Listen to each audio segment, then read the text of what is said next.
My daughter-in-law smiled warmly as she handed me a steaming cup of chamomile tea, pushing a pen toward me. "Just a formality, Dad," she purred.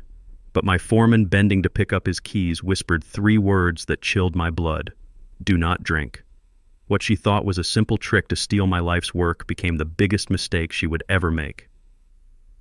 My name is Milton Hayes. I am 69 years old. I built my construction and real estate empire from the dirt up with blistered hands and an iron will. I sat in the sterile, overly modern living room of my son Kendrick's house. The air felt unnaturally cold. Kendrick paced by the window, refusing to meet my eyes.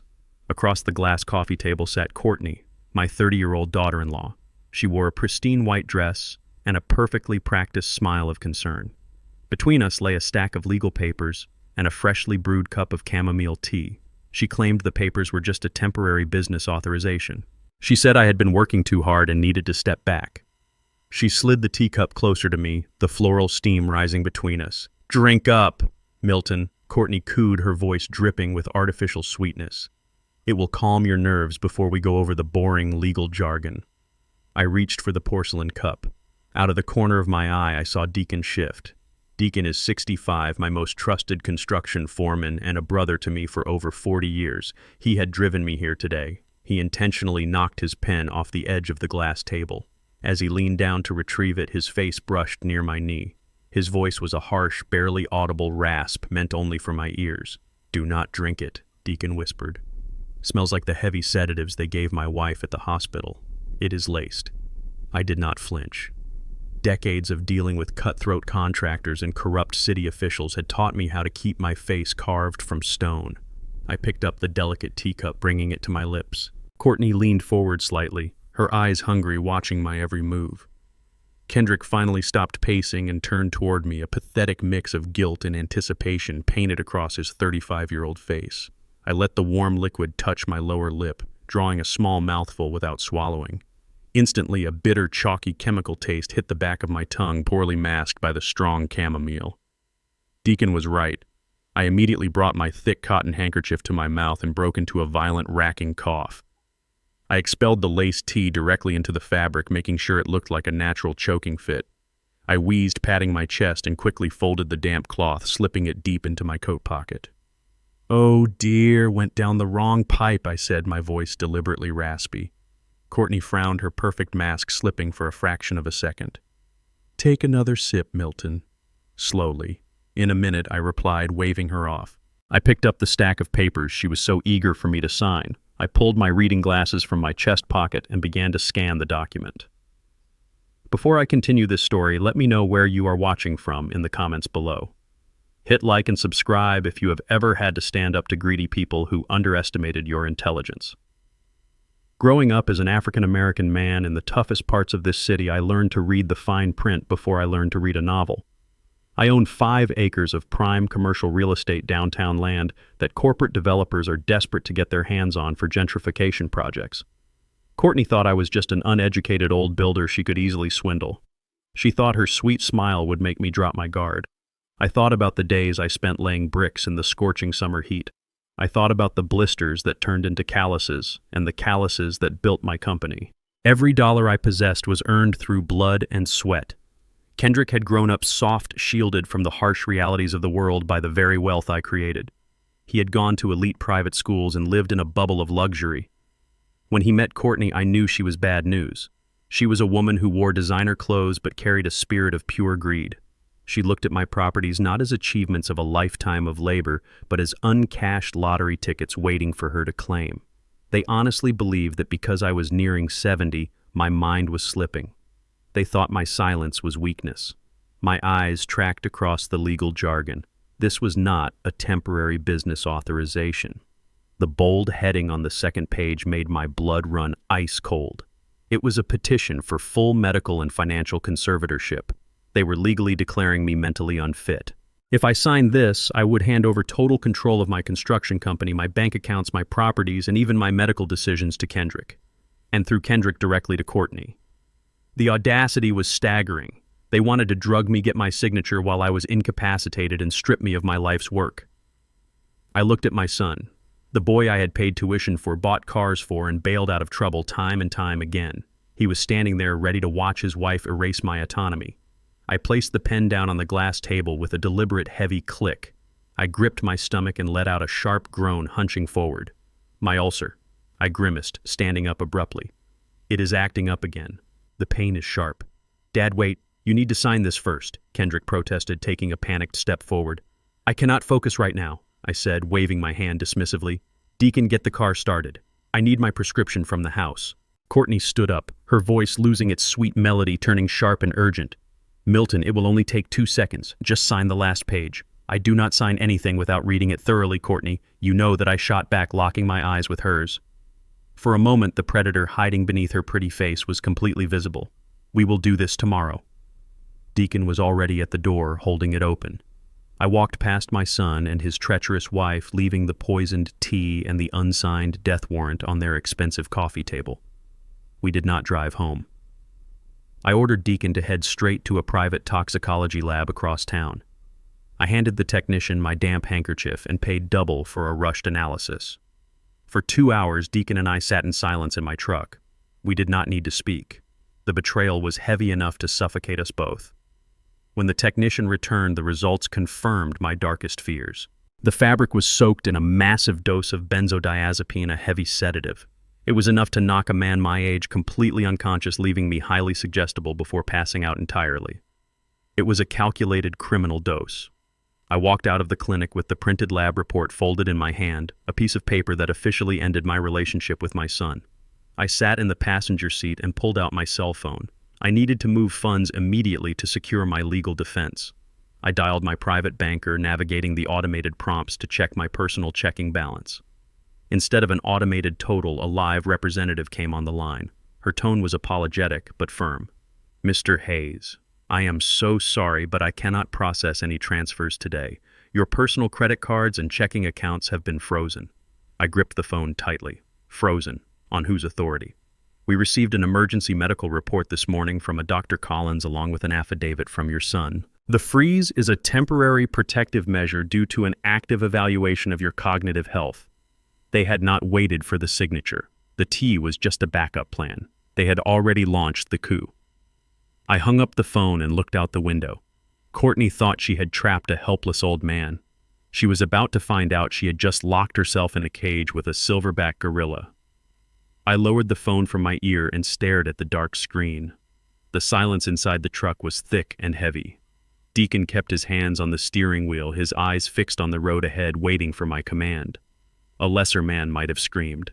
A more foolish father might have immediately called his son, shouting curses and demanding an explanation. I did neither. Anger is a luxury you cannot afford when you are standing on a battlefield. I took a deep breath, letting the cold reality of Kendrick's betrayal settle into my bones. He had signed a fraudulent medical affidavit to freeze my personal assets. They were trying to bleed me dry and lock me in a cage of my own making. But they made a fatal miscalculation. They confused my personal checking accounts with my corporate empire. Deacon, I said, my voice dangerously calm. We are not going back to the house. Take us to the Southside equipment yard. Right now. Deacon did not ask questions. He simply nodded, gripped the steering wheel, and jerked the truck into a sharp U-turn. The tires screeched against the asphalt as we sped toward the industrial district. The Southside yard was the beating heart of my construction business. It housed millions of dollars worth of heavy machinery, excavators, bulldozers, cranes, and loaders. If Courtney and Kendrick thought they had legal control over my life, they would undoubtedly go after the most liquid and valuable physical assets first. I watched the city blur past the window. I had built these roads. I had poured the foundations for these buildings. I was not about to let a greedy opportunist dismantle my legacy piece by piece. We pulled up to the heavy chain-link gates of the Southside yard. The padlock had been cut. A sleek black luxury SUV was parked brazenly in the center of the gravel lot, looking entirely out of place, surrounded by dirt grease and yellow Caterpillar steel.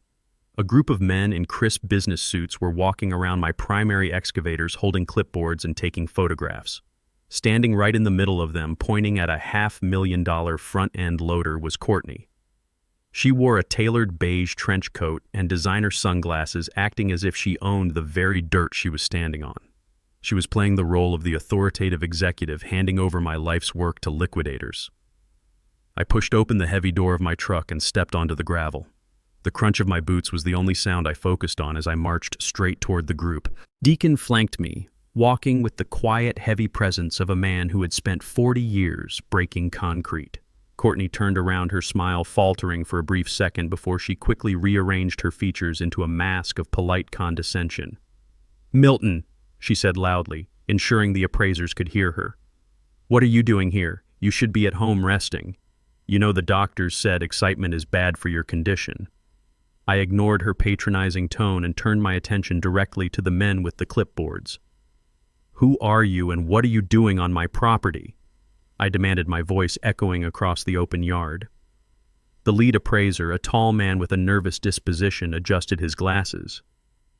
"We are from Titan Industrial Liquidation, sir.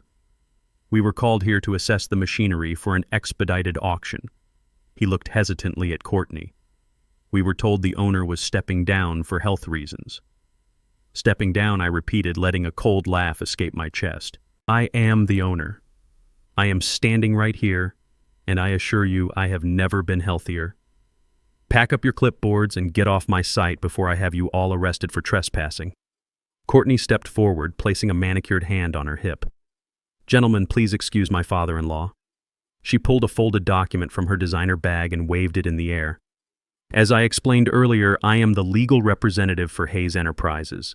Milton is currently undergoing cognitive evaluation and is not legally competent to make business decisions. I have the preliminary medical injunction right here." The sheer audacity of her lie was staggering. She had brought liquidators to my own yard to sell off my heavy machinery for pennies on the dollar, seeking a quick cash grab to fund whatever parasitic lifestyle she and Kendrick were planning. She thought the frozen personal bank accounts meant I was entirely defenseless. She thought the medical affidavit gave her the ultimate trump card. "You are no representative of anything, Courtney," I said, taking a step closer until I towered over her. "You are a trespasser. That piece of paper you are waving is a fraudulent medical claim regarding my personal health. It has absolutely zero jurisdiction over this commercial property or these machines." The appraisers exchanged uneasy glances. They were businessmen looking for a quick deal, not a messy legal dispute. The lead appraiser backed away, holding his hands up defensively. "Ma'am, we were not informed there was an active dispute over ownership. We cannot appraise or auction these assets until there is a clear, uncontested legal title. We are leaving." Courtney glared at the men as they hastily retreated to their vehicles. Her carefully constructed plan was falling apart right in front of her. She turned her anger back to me, her sweet facade entirely gone. "You are making a huge mistake, Milton," she hissed, her voice dropping to a venomous whisper. "You are just making this harder on yourself. Kendrick and I are doing this for your own good. You are losing your mind." For my own good, I challenged, my eyes locked onto hers. "Like the tea you tried to force down my throat this morning. You are a predator, Courtney, but you picked the wrong prey." Courtney let out a sharp, mocking laugh. She snapped her fingers, signaling toward the black SUV.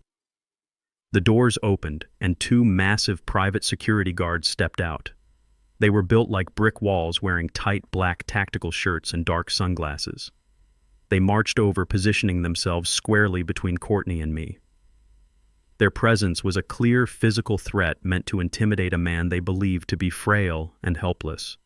"You really think you can stop this, Milton?" she smirked, crossing her arms as she hid behind her hired muscle. "You are delusional. You are an old, confused man wandering around a dangerous construction site making a scene." She looked me up and down with utter contempt. "In fact, your behavior right now is extremely erratic. I think you are having a severe dementia episode." The guard stepped closer, invading my personal space, attempting to push me back toward the gate. "You need to leave, old man." One of the guards grunted, reaching a heavy hand out toward my shoulder. "Do not touch me," I warned, my voice dangerously low. Courtney pulled her cell phone from her purse and tapped the screen, holding it up like a weapon. "If you do not get back in your truck right now, I am calling Adult Protective Services. I will tell them you are a danger to yourself and others. I will have you strapped to a gurney and locked in a psychiatric ward by dinner time." Look at yourself, Milton. Who is the city going to believe? A successful, concerned young woman trying to protect her family, or an aggressive, confused old man who forgot to take his pills? The heavy hand of the private security guard reached for my shoulder. He fully expected me to flinch. He expected an older man to cower under the imposing shadow of a rented uniform and tactical gear. But I had spent my entire life as an African-American man navigating a world that constantly tried to push me out of spaces I had built with my own two hands. I had dealt with corrupt inspectors, hostile developers, and thugs far more intimidating than these two rent-a-cops. I stood my ground, my posture straight and my expression entirely unbothered. I looked at the guard's extended hand and then glared up at his face with a cold, piercing intensity that made him freeze mid-motion. I did not raise my voice. I did not engage in a physical scuffle. I simply reached into the inside pocket of my tailored coat. The second guard tensed his hand, hovering near his utility belt, thinking I was drawing a weapon. But I only pulled out my cell phone. I did not break eye contact with Courtney, who was still wearing that arrogant, patronizing smirk. I pressed a single button on my speed dial and held the phone to my ear. Deacon, who was standing right beside me, did not need a phone. He already knew exactly what that specific button did. It sent a direct silent radio ping to the Foreman trailer at the active loading dock just beyond the corrugated metal fencing of the main yard. Courtney let out a harsh, grating laugh. "Are you calling your lawyer Milton?" she mocked. "Or maybe you are calling Kendrick to cry and beg for forgiveness. It is far too late for that. The paperwork is already filed. You are finished." I lowered the phone and slid it back into my coat pocket. "I did not call my lawyer," I replied, my voice steady and rumbling with quiet authority. "And I certainly did not call my son. I called my family." Courtney frowned, clearly confused by my statement. The two security guards shifted their weight, suddenly uneasy in the tense silence of the gravel yard. Then that silence was abruptly broken. It started as a low mechanical growl like the sound of an approaching storm. The heavy diesel engines of the loaders and excavators in the active section of the yard abruptly shut off. The sudden quiet was immediately replaced by the sound of heavy steel-toed boots marching across the crushed gravel. From behind the corrugated metal fencing they came. 10 men, then 20, then over 40 men poured into the central yard. They were a sea of yellow hard hats, high-visibility vests, and dirt-stained denim. These were my men. Strong, proud, hard-working builders, operators, and mechanics who had worked under my banner for decades. We had broken bread together. I had paid for their children to go to college. I had covered their hospital bills when times were hard and the system failed them. They were not rented muscle paid by the hour like Courtney's guards. They were brothers forged in concrete and steel. They did not come empty-handed. They carried the tools of their trade. Heavy iron wrenches, solid steel crowbars, and thick logging chains dangled from their grips. They did not shout or run. They simply marched forward with a collective grim silence that was far more terrifying than any verbal threat. The workers fanned out with military precision, forming a massive, impenetrable wall of muscle and iron, completely surrounding Courtney, her luxury SUV, and her two private security guards. The sheer numerical disadvantage was staggering. The two guards who had been so eager to put their hands on me a moment ago suddenly stepped backward. Their professional tough guy facades crumbled instantly. They lowered their hands and moved closer to Courtney's vehicle, realizing no paycheck was worth taking on dozens of fiercely loyal men wielding heavy construction iron. Courtney's smug smile vanished entirely. Her pale face drained of all color as she looked around at the circle of unsmiling faces staring back at her. Deacon stepped forward, crossing his thick, muscular arms over his chest and glaring down the lead guard. "You boys are trespassing on Mr. Hayes' property," Deacon said, his voice rumbling like a diesel engine. "I highly suggest you step away from the boss before things get very complicated for you." The guards complied without a single word of protest, putting a wide, safe distance between themselves and me. I walked slowly toward Courtney. She was frozen, pinned against the door of her pristine black SUV like a trapped rat. I reached into my leather briefcase, the one I always carried to site inspections, and pulled out a thick-bound legal document featuring a gold-embossed seal. I slapped the heavy stack of papers right onto the hood of her expensive car. The loud, sharp smack made her jump in her expensive heels. "You think you are so smart, Courtney?" I said, my voice cutting through the tension like a blade. "You think you can use a fake medical report to freeze my personal bank accounts and then waltz onto my commercial property to sell off my life's work? You clearly never paid attention when Kendrick talked about the business structure. You assumed I was just some uneducated old man you could easily swindle." She stared at the papers, her eyes wide with rising panic. "What is that?" she stammered. "That is the master deed and operational charter for the Hayes Corporate Trust," I explained. tapping the thick document heavily with my index finger.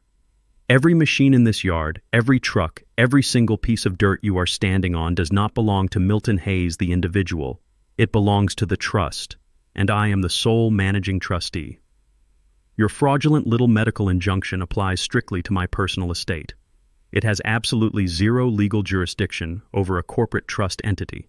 You have no right to sell a single bolt from this yard. Your bank order is entirely worthless here. I watched the devastating realization hit her. The grand scheme she had concocted with my son was unraveling right before her eyes because she lacked the basic financial literacy to understand how generational wealth is shielded. She had targeted my personal checking account thinking it was the key to the kingdom. She had no idea the kingdom was walled off behind an ironclad corporate fortress built by decades of meticulous legal planning. I leaned in closer so only she could hear me, my tone dropping to a lethal whisper. You came here to steal from me, but all you did was show me your hand. Now I know exactly what you are, and I promise you, I am going to crush you. The remaining liquidators and appraisers who had been lingering near the front gate took one look at the hostile crowd of construction workers and practically sprinted to their vehicles, peeling out of the lot in a panic. Courtney's 2 security guards quickly opened the doors to her SUV, silently urging her to get inside. They wanted absolutely no part of this fight and were eager to flee the property. Courtney grabbed the door handle, her hands shaking with a volatile mixture of fear and absolute humiliation. She had been publicly dressed down, outsmarted, and cornered in front of the very working-class people she considered beneath her. She climbed into the driver's seat, but before she closed the door, her fear morphed back into pure, venomous rage. She rolled down the window, her face twisted into an ugly, hateful snarl. "You think you won today, old man?" she hissed, her voice shrill and desperate. "You just wait. That fancy trust document will not save you when a judge officially strips you of your legal autonomy." I stared back at her, completely unfazed by her tantrum. "Kendrick and I have the medical records," Courtney shouted, pointing a manicured finger at my face. "We have the doctor's report. By tomorrow morning we will have a full court-mandated conservatorship based on your mental decline. A judge will hand us the keys to the trust, the company, and your entire miserable life. You are going to be locked in a psychiatric facility, and I am going to return here to sell this yard for scrap." She rolled up the window and the SUV sped backward, tires kicking up a massive cloud of gravel and dust as she fled the yard in disgrace. The wall of workers parted just enough to let her vehicle escape into the street. Deacon stood next to me, watching the dust settle in the afternoon sun. "They are going to play dirty boss," Deacon said quietly, his eyes narrowed at the retreating vehicle. "That girl is going to bring the state down on your head." "I know," I replied, adjusting my coat. "Let them try. We are going to let them dig their own graves, and then we are going to bury them in it." The morning sun had barely crested the horizon when the heavy brass knocker on my front door echoed through the quiet halls of my house. I was already awake, dressed in a crisp button-down shirt and slacks. A man preparing for war does not sleep in. I walked to the foyer and pulled open the heavy oak door. A woman stood on my porch holding a faux leather clipboard. She appeared to be in her late 40s, wearing a conservative navy blazer and a beige pencil skirt. She quickly flashed a laminated badge attached to a cheap lanyard, flipping it closed before I could read the fine print. "Good morning, Mr. Hayes," she said, her voice adopting that slow, exaggerated cadence people use when speaking to toddlers or the mentally impaired. "My name is Brenda. I am a caseworker with Adult Protective Services. We received an urgent welfare check request regarding your living situation and your cognitive health. May I come inside?" I did not move from the threshold immediately. I let my eyes scan her from head to toe. She carried the clipboard like a shield, but her knuckles were white. "Who filed the request?" I asked, my voice perfectly level. She offered a practiced, sympathetic smile. "You know I cannot disclose the exact source, Mr. Hayes, but the report indicates you have been experiencing severe paranoia. It states you engaged in a volatile altercation yesterday at a commercial property and that you are exhibiting signs of severe memory loss. The caller was deeply concerned that you might be a danger to yourself. Do you often feel confused in your own home, Milton?"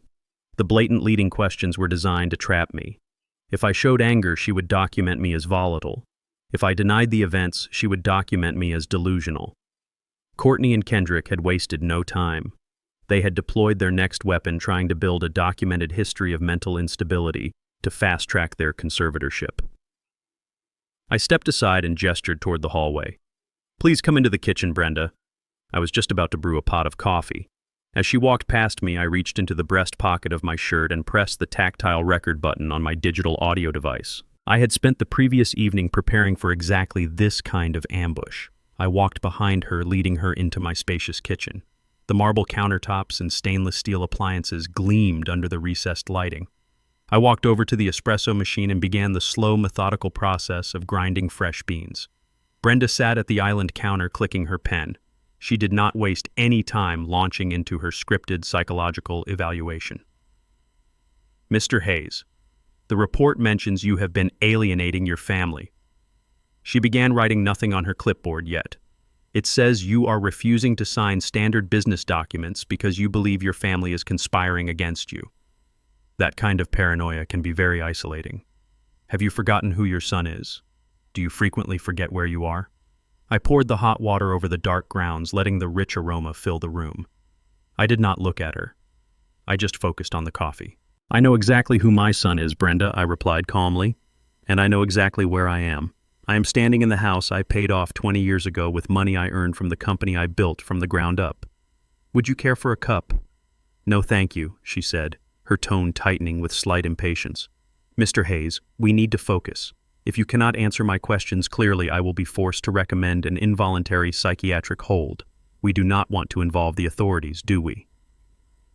I picked up my ceramic mug, took a slow sip, and turned to face her. I leaned against the counter, crossing my ankles. An involuntary psychiatric hold, I repeated, letting the words hang in the air. That is a very serious recommendation, Brenda. Under Section 415 of the State Welfare Code, an involuntary hold requires a licensed medical professional to witness an immediate threat of bodily harm. A social worker cannot initiate a hold based on a third-party phone call regarding a business dispute. Brenda blinked. Her pen hovered above the paper. I could see the gears jamming in her head. She clearly had not expected a 69-year-old construction worker to quote state welfare codes. Well, the regulations allow for emergency interventions, she stammered, shifting in her seat.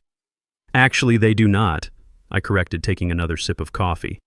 Furthermore, according to the Administrative Guidelines for Adult Protective Services, you are required to provide me with a printed copy of the Patient Rights Charter before conducting a field interview. You failed to do that. You also failed to provide your state license number when you introduced yourself. Your badge was flipped around far too quickly for me to verify your agency department. Her face flushed a deep shade of crimson. Mr. Hayes, I am trying to help you. Your hostility is only proving the claims in the report. You are not answering my questions, Brenda, I said, my voice dropping an octave, replacing the polite host with the ruthless businessman. What is your state license number? Who is your direct regional supervisor? She swallowed hard, clutching the clipboard to her chest. I do not have to provide that information to a hostile subject. I am documenting your refusal to cooperate. I set my coffee mug down on the granite counter with a sharp clack. You are documenting nothing because you do not work for the state. Excuse me, she gasped, feigning profound offense. I looked her up and down, dissecting her facade with surgical precision. You are wearing a navy blazer from a department store, but your shoes are Christian Louboutin. That specific pair retails for roughly $900. The watch on your left wrist is a Cartier. A state-employed social worker making $50,000 a year does not conduct morning welfare checks wearing $2,000 worth of luxury accessories. You are an actress, Brenda, or perhaps a private consultant hired by my daughter-in-law to generate a fraudulent paper trail. Brenda stood up so fast her stool scraped loudly against the hardwood floor. The professional demeanor completely vanished, replaced by genuine panic. She realized she had walked into a trap. She realized I was recording every single second of her botched interrogation. This interview is over, she snapped aggressively, shoving her pen into her bag. I will be submitting my findings to the court. You are completely unhinged. I highly recommend you submit nothing. I countered, my tone freezing her in her tracks. Falsifying a state welfare investigation is a federal offense. Impersonating a government official carries a mandatory prison sentence. You tell Courtney that her little psychological warfare tactic failed, and you tell her that if I ever see you on my property again, I will have you arrested for trespassing and fraud. Brenda did not say another word. She practically ran out of the kitchen. I followed her at a leisurely pace, watching her fumble with the deadbolt on the front door before yanking it open and fleeing down the driveway. She practically sprinted to her silver sedan parked across the street, starting the engine and peeling away from the curb. I stood in the open doorway, breathing in the crisp morning air. I reached into my pocket and stopped the recording. I had her entire miserable performance captured in high-definition audio. Courtney had tried to play chess, but she was moving her pieces like a child. She thought sending a fake social worker would rattle me into making a mistake or saying something compromising. Instead, she had just handed me a golden piece of evidence proving her conspiracy. I closed the front door and walked back to the kitchen to finish my coffee. I did not feel fear. I felt an absolute hyper-focused clarity. I knew my enemies were getting desperate. They were trying to build a legal cage around me before I could dismantle their access to my wealth. 30 minutes later, my cell phone buzzed against the marble countertop. I picked it up. It was a text message from Deacon. Before Brenda had even arrived, I had anticipated Courtney would try something underhanded. I had asked Deacon to park his unmarked personal vehicle a few blocks away and keep an eye on my street. When the silver sedan sped away from my house, Deacon had quietly followed it. I opened the text message. There was no text, just a single high-resolution photograph. The image was taken from across a grocery store parking lot. It showed Brenda standing next to her silver sedan. Parked directly next to her was Courtney's black luxury SUV. The photograph caught them in the exact moment of a transaction. Courtney was leaning out of her driver's side window, handing a thick brown manila envelope directly to Brenda. The envelope was visibly bulging with what could only be a large sum of cash. I zoomed in on the image. Courtney's face was clearly visible. Her expression was tense, calculating, and fully exposed. She was paying off the fake social worker for the botched home invasion. I saved the photograph to a secure cloud server, linking it to the audio recording I had just captured. I had the poison tea results. I had the audio of the fake interrogation. And now I had photographic evidence of my daughter-in-law paying off an imposter to falsify a medical report. I locked my phone and slid it into my pocket. Courtney and Kendrick thought they were burying me, but they were just handing me the nails for their own coffins. It was time to stop playing defense. It was time to go on the offensive. I picked up my keys and headed for the door. I needed to see a man who enjoyed destroying corrupt people just as much as I did. I needed to see my lawyer. The heavy mahogany doors of Jonathan Pierce's downtown law firm closed with a solid, reassuring thud. Jonathan was not just a lawyer. He was a corporate shark, a man who dismantled hostile takeovers and destroyed fraudulent claims before breakfast. I had kept him on retainer for 15 years specifically because he possessed the exact kind of ruthless efficiency I needed right now. I sat in the genuine leather chair opposite his massive glass desk and unzipped my briefcase. I did not waste time with pleasantries. I pulled out the physical manifestations of my family's betrayal and spread them across the polished glass. First, I laid down the official toxicology report from the private lab highlighting the massive dose of benzodiazepines found in my handkerchief. Next, I placed my digital audio recorder, which contained the full, uninterrupted interrogation from Brenda, the fake social worker. Finally, I tossed down the high-resolution photograph Deacon had taken earlier that morning, showing Courtney handing a thick envelope of cash to that very same imposter in a grocery store parking lot. Jonathan leaned forward, adjusting his silver-rimmed glasses. He did not gasp. He did not express shock. He simply examined the items with the cold, detached precision of a surgeon diagnosing a terminal disease. He picked up the toxicology report, scanning the chemical breakdown. Then he looked at the photograph of the cash handoff. He tapped his expensive fountain pen against the glass desk, his mind already formulating a dozen different ways to decimate them in a courtroom. "You have been busy, Milton," Jonathan said, his voice smooth and dangerously calm. "This is not just a family dispute anymore.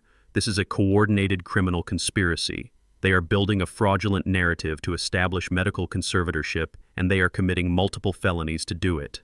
"I know exactly what they are doing, Jonathan," I replied, leaning back in my chair. "What I need to know is why the sudden urgency. Kendrick has always been weak and greedy, but he is entirely too lazy to orchestrate an aggressive legal coup like this on his own. This level of desperation, this speed it has, Courtney written all over it. Why is she suddenly trying to liquidate my assets and lock me in a ward this week?" Jonathan set his pen down and opened a secure file on his laptop. "Because she is out of time, Milton. I had my private investigators run a deep background check on your dear daughter-in-law the moment you called me about the frozen bank accounts. The Courtney, you know, the sweet modern suburban wife, is a carefully constructed fabrication. Her real name is Courtney Vance, and she has been playing a very dangerous game with people far more ruthless than your son. Jonathan turned his laptop screen toward me so I could see the financial charts and legal documents pulled up on his display. Before she met Kendrick, Courtney was involved in several highly speculative real estate ventures that completely collapsed. She did not just lose her own money, she lost money belonging to a man named Richard Sterling. Sterling is a notoriously aggressive property developer who operates in the gray areas of the law. He specializes in hostile acquisitions and aggressive gentrification. Courtney owes his holding company $500,000. The debt matured 30 days ago and Sterling does not offer extensions. I stared at the screen, absorbing the information. A $500,000 debt. She had married my son not for love and not even for a comfortable lifestyle. She had married him to find a life raft. But Kendrick did not have that kind of liquid cash. He lived off the generous salary I paid him from my company. She spent months profiling your family before she ever accidentally bumped into your son at that charity gala. She knew exactly what she was doing. She did not marry Kendrick for his money. Jonathan continued, anticipating my thoughts. She married him for yours. Specifically, she married him to get her hands on the 5-acre commercial lot you own right in the center of the downtown revitalization district. I felt a cold knot form in my stomach. The downtown lot. It was the crown jewel of my real estate portfolio. I had purchased that abandoned industrial dirt 20 years ago for pennies. Now, with the city expanding and the tech sector moving in, developers were practically begging me to sell. That single piece of land was worth over $10 million to the right buyer. Sterling wants that land, Jonathan explained, pointing to a map on the screen. He needs it to complete a massive luxury condominium project. You have rejected his purchasing offers 3 times in the past 2 years. Since he could not buy it from you directly, he used Courtney. He gave her an ultimatum. Deliver the deed to the downtown lot or face total financial and legal ruin. Sterling is not a man who sends polite collection letters. He sends people to break things. Her plan was to use Kendrick to get you declared mentally incompetent. Once Kendrick had legal conservatorship over your estate, she was going to have him transfer the downtown property to Sterling's holding company for a fraction of its actual value, thereby wiping out her secret debt. I let the sheer magnitude of the betrayal wash over me. She had poisoned my hired fake government officials and tried to sell off my heavy machinery, all to save her own skin from a ruthless developer. She was willing to destroy my life, strip me of my dignity, and lock me in a psychiatric facility just to clear her ledger. It was a masterful, ruthless plan. But there was one piece of the puzzle that still did not fit. Kendrick. How much does Kendrick know? I asked, my voice dropping to a gravelly whisper. Does he know about Sterling? Does he know he is being used as a pawn to steal my land? Jonathan's expression softened, just a fraction, a rare display of sympathy from a man who made his living in corporate warfare. Milton, you might want to brace yourself for this. My investigator managed to clone the data from Courtney's phone. We recovered a deleted voicemail she saved from Kendrick 2 nights ago. Jonathan pressed a key on his laptop. The clear, unmistakable voice of my son filled the luxurious office. Look, Courtney, I do not care how you do it. Kendrick's recorded voice whined, dripping with pathetic desperation. The bookies are threatening to break my legs. I owe them over $100,000 from the sports bets. Just get the old man to sign the papers. Give him the pills, forge the documents, call the social workers. I do not care. Just get me control of the trust so we can sell the downtown lot and pay everyone off. I am sick of waiting for him to die anyway. Do whatever it takes. The recording clicked off. The silence that followed was absolute. The final illusion of my family shattered into a million jagged pieces. My son, the boy I had raised, the man I had protected, was not a victim of a manipulative wife. He was an active, willing participant in my destruction. He had agreed to drug me. He had agreed to lock me away. He was wishing for my death simply to cover his own pathetic gambling debts. The pain in my chest was heavy, a suffocating weight that threatened to pull me under, but I refused to drown. The love I had for my son evaporated in that sterile office, replaced by something entirely different. It was replaced by a cold, mechanical resolve. Jonathan, I said, standing up from the leather chair. My voice was steady, devoid of any remaining warmth or hesitation. Let them file for conservatorship. Let them walk right into the boardroom tomorrow. We are going to burn them to the ground. The morning rush at the downtown coffee shop provided the perfect public setting for what needed to be done. I sat at a small corner table nursing a black coffee. I had texted Kendrick an hour earlier demanding he meet me alone. I told him I was ready to discuss a settlement. That was the only bait required to drag him out of his house. He walked through the glass doors looking exhausted but entirely too arrogant for a man swimming in debt. He wore a designer sweater bought with my money and a scowl that he probably practiced in the mirror. He slid into the chair opposite me, not bothering to say hello. "I want to get this over with quickly," Kendrick said, tapping his fingers on the table. "Courtney is waiting for me. We have meetings with the lawyers today. If you are ready to sign the power of attorney, we can make this transition painless." I did not answer him right away. I reached into my leather briefcase and pulled out 2 thick manila folders, dropping them onto the table with a heavy thud. I slid the first folder toward him. "Open it," I commanded, my voice low and devoid of any paternal warmth. Kendrick rolled his eyes but flipped open the cover. Inside was the toxicology report from the private lab. He stared at the chemical breakdown of the heavy sedative found in the tea Courtney had served me. I did not give him a chance to speak before I slid the second folder across the table. "That is the financial profile of the woman you married," I said. "She owes a ruthless property developer $500,000, and you owe your bookies $100,000. I know everything, Kendrick. I know about the poisoned tea. I know about the fake social worker. And I have the audio recording of you agreeing to drug me and lock me away just to cover your gambling losses." Kendrick stared at the documents. The color drained from his face, leaving him looking like a frightened child. He opened and closed his mouth, struggling to find a lie that could save him. But the sheer weight of the evidence was crushing. He pushed the folders back across the table, shaking his head in frantic denial. "This is garbage," he stammered, his voice rising in pitch. "You fabricated all of this. You paid someone to type up these fake reports because you cannot stand the fact that I am finally taking control of my own life. Courtney loves me. She is trying to protect me from your controlling behavior. You are a fool, Kendrick," I said, leaning forward. "She is using you to steal my land and pay off her creditors. When she gets what she wants, she will leave you with nothing." Before Kendrick could respond, the front doors of the cafe swung open. Courtney marched inside, her eyes scanning the room frantically until they locked onto our table. She had obviously tracked his phone. She stormed over, her face flushed with a calculated mix of panic and outrage. "Kendrick, what are you doing here with him?" Courtney demanded, grabbing his arm. "I told you not to speak to him without our lawyers present. He is unstable." I looked up at her, maintaining my absolute composure. "Sit down, Courtney. We were just discussing your $500,000 debt and your clumsy attempt to poison me." Courtney froze. Her eyes darted from my face to the open folders on the table. She saw the toxicology report and the financial statements. The mask of the sweet, concerned wife shattered instantly. But Courtney was a predator who knew exactly how to use her environment.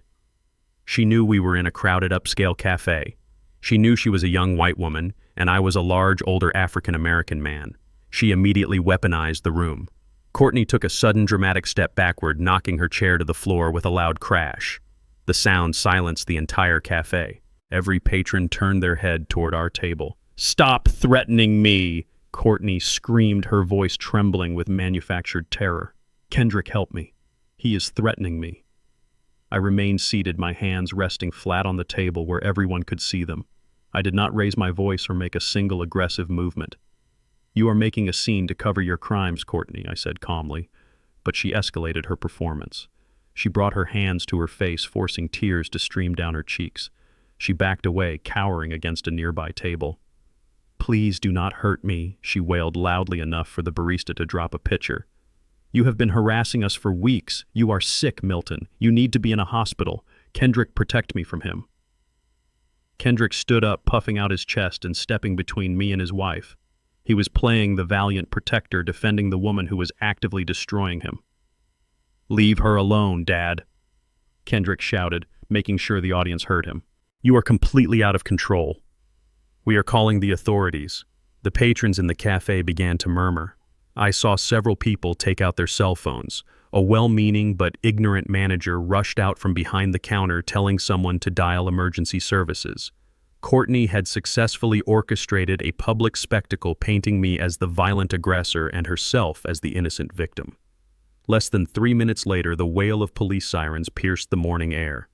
2 uniformed officers rushed through the doors of the cafe, their hands resting cautiously on their duty belts. The manager pointed toward our corner. As soon as Courtney saw the badges, she unleashed a fresh wave of hysterical sobs. She ran straight toward the officers, pointing a shaking manicured finger directly at my face. "He threatened to kill me," she cried, clinging to the arm of the nearest officer. "My father-in-law has lost his mind. He is stalking us, and he just said he was going to destroy me. Please, you have to arrest him. He is dangerous." The officers immediately shifted their focus to me. Their expressions hardened. They saw exactly what Courtney wanted them to see. They approached the table, commanding me to stand up slowly and keep my hands visible. I did exactly as I was told. I stood up with dignity, refusing to show an ounce of fear or anger. I knew any sudden movement would give them a reason to escalate the situation. "Sir, step away from the table and turn around," one officer instructed, taking out a pair of handcuffs. "We are detaining you pending an investigation into these threats." I complied, turning my back to the room. As the cold metal clamped around my wrists, I looked over my shoulder at my son. Kendrick was standing just a few feet away with his arms crossed over his chest. He knew I had never threatened her. He knew the documents on the table proved she was a criminal. He knew I was innocent. Yet he stood there completely silent, watching his own father being humiliated and detained by the police. He looked me right in the eye and did not say a single word to defend me. That silent complicity was the final nail in the coffin of our relationship. I realized then that I no longer had a son. I only had another enemy to destroy. The cold steel of the handcuffs dug into my wrists. The officers were preparing to read me my rights when the heavy glass doors of the cafe swung open again. Jonathan Pierce strode in, cutting through the murmuring crowd with the predatory grace of a great white shark. He did not yell. He simply presented his business card to the lead officer and began dismantling their entire procedure with lethal precision. He demanded to see the probable cause. He pointed to the security cameras in the corners of the cafe, demanding the footage be reviewed immediately before an unlawful arrest suit was filed against the precinct. He made it abundantly clear that I had never raised my voice or made a single threatening gesture toward Courtney. The officers hesitated, looking from Jonathan to the cameras and then to Courtney, who was still forcing out dry sobs. They realized they had jumped the gun. Within 5 minutes, the cuffs were unlocked and removed from my wrists. The lead officer muttered a strained apology. I rubbed my wrists, not feeling the physical sting, but acknowledging the deeper wound. I turned to look at Kendrick. My son. The boy I had protected and provided for his entire life. He could not even meet my gaze, looking down at his expensive shoes like a scolded child. Any lingering trace of paternal love or hope for his redemption died in that coffee shop. It withered and turned to ash, blown away by his cowardice. I adjusted my coat, nodded to Jonathan, and walked out of the cafe without looking back. Kendrick was no longer my son. He was merely collateral damage in the war I was about to win. I drove back to my estate in the hills. The sprawling stone mansion was my sanctuary, the physical embodiment of 40 years of relentless labor. I parked my truck in the circular driveway and walked up the grand stone steps. The afternoon sun cast long shadows across the porch. I reached into my pocket and pulled out my heavy brass key, sliding it into the familiar lock. It did not turn. I frowned and tried again, pulling it out and pushing it back in. The mechanism was entirely different. I looked closely at the metal casing. It was brand new, shiny, and completely unrecognizable. They had changed the locks. I stepped back and looked at my own front door. A cold realization washed over me, followed immediately by a sharp, calculating focus. Before I could even reach for my phone to call a locksmith, a movement behind the frosted glass panels of the double doors caught my eye. The heavy mahogany door swung open just a few inches, stopping abruptly against a heavy-duty security chain. Standing in the narrow gap safely inside my house was Courtney. She had beaten me back from the cafe. She had clearly planned this invasion well in advance, bringing in a private locksmith the moment I left the house that morning. She was no longer wearing the tear-stained face of a terrified victim. She was wearing her true face. She held a crystal goblet of my most expensive vintage Pinot Noir in her right hand, taking a slow, luxurious sip. She wore a smile of absolute triumphant arrogance. She looked at me standing on my own porch like I was a beggar asking for spare change. Her eyes danced with malicious delight. "You cannot come in, Milton," she purred, her voice laced with venomous satisfaction. "The house is legally secured. Kendrick filed the emergency injunction this morning while you were out terrorizing me at the cafe. As your soon-to-be legal conservators, we have the right to secure your primary residence for your own safety and for ours." She took another slow sip of the red wine, letting it linger on her lips. "You are clearly having a severe mental break. Wandering around, making threats, confusing your medications. It is just so tragic. We have already arranged for a private facility to come and collect you. You can wait on the porch if you like. They should be here in about an hour with a nice, comfortable jacket that ties in the back." I stood there looking at this parasitic woman who had invaded my family, poisoned my drink, and locked me out of the home I built from the dirt up. She honestly believed she had outmaneuvered me. She thought her fabricated legal paperwork and her changed locks made her the master of my domain. She believed that because she had the keys, she had the power. I did not yell. I did not pound my fists against the heavy oak door. I did not demand to be let in. I simply looked at her with an expression so devoid of emotion, it made her arrogant smile falter for a fraction of a second. "You think a new deadbolt changes who owns this land?" "Courtney," I said, my voice low and steady, carrying through the narrow gap in the door. "You think a piece of paper signed by a corrupt doctor makes you the queen of my castle?" She recovered her smirk quickly, raising her wine glass in a mocking toast. "Read the law, old man," she scoffed. "Possession is 9/10 of it. Goodbye, Milton. Have fun at the asylum." She slammed the heavy oak door shut right in my face, and I heard the unmistakable click of the new deadbolt sliding into place. I was locked out of my own life. I looked at the grand columns framing the entrance. I had personally inspected every block of stone used to build this facade. I knew the weight of the timber in the walls and the depth of the foundation. I knew the structural integrity of every inch of this property. Courtney thought she had erected an impenetrable fortress against me. She did not realize she had just locked herself inside a house with a man who knew exactly how to tear it down. I did not knock. I did not ring the doorbell. I turned my back to the grand entrance and walked slowly down the stone steps, returning to the driveway. I pulled my cell phone from my pocket and dialed Deacon. He answered on the first ring. "Deacon," I said, my voice perfectly flat. "Bring the D8 to the house, right now." I did not need to explain further. 15 minutes later, the ground beneath my feet began to tremble. A low mechanical roar echoed through the quiet, affluent neighborhood, shattering the peaceful suburban silence. I watched as a massive, bright yellow Caterpillar D8 bulldozer rolled down my pristine driveway, its heavy steel treads chewing up the expensive pavement. Deacon was at the controls, his face an unreadable mask of grim determination. He parked the 30-ton steel beast directly in front of the porch, the massive hydraulic blade hovering just inches above the manicured flower beds. I walked over and climbed up onto the heavy steel tracks, looking Deacon in the eye over the roar of the diesel engine. "She changed the locks," I shouted over the noise, pointing toward the grand mahogany double doors. Deacon looked at the doors, then back at me, gripping the heavy hydraulic levers. "Take the door off the hinges, Deacon," I ordered, my voice cold and absolute. "I want my house back." Deacon shifted the gears. The massive bulldozer lurched forward, the diesel engine screaming as the massive steel blade was raised, lining up directly with Courtney's brand new locks. The roar of the Caterpillar engine reached a deafening pitch. The massive hydraulic steel blade surged forward with unstoppable brute force. It made contact with the custom mahogany double doors I had imported from overseas 20 years ago. There was zero resistance, only the explosive sound of shattering frosted glass and splintering premium wood. The brand new deadbolts Courtney had so smugly relied upon snapped like cheap plastic toothpicks. The reinforced doorframe buckled inward, groaning under the immense pressure before completely collapsing into the grand foyer. Drywall dust and wood fragments filled the air, creating a hazy cloud in the entryway of my home. Deacon killed the engine abruptly. The sudden silence that followed the destruction was ringing in my ears. I stepped off the massive steel tracks of the bulldozer, my boots crunching heavily on the pulverized remains of my own front doors.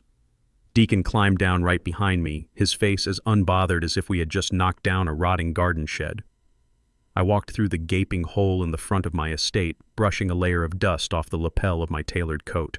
The pristine entryway was a disaster zone of crushed mahogany and twisted metal locking mechanisms. The heavy scent of diesel fuel mixed with the expensive floral perfume Courtney constantly sprayed around my house. The alarm system shrieked a high-pitched, repetitive wail that echoed off the high ceilings. I calmly walked over to the security panel on the wall, punched in my master override code, and silenced the alarm.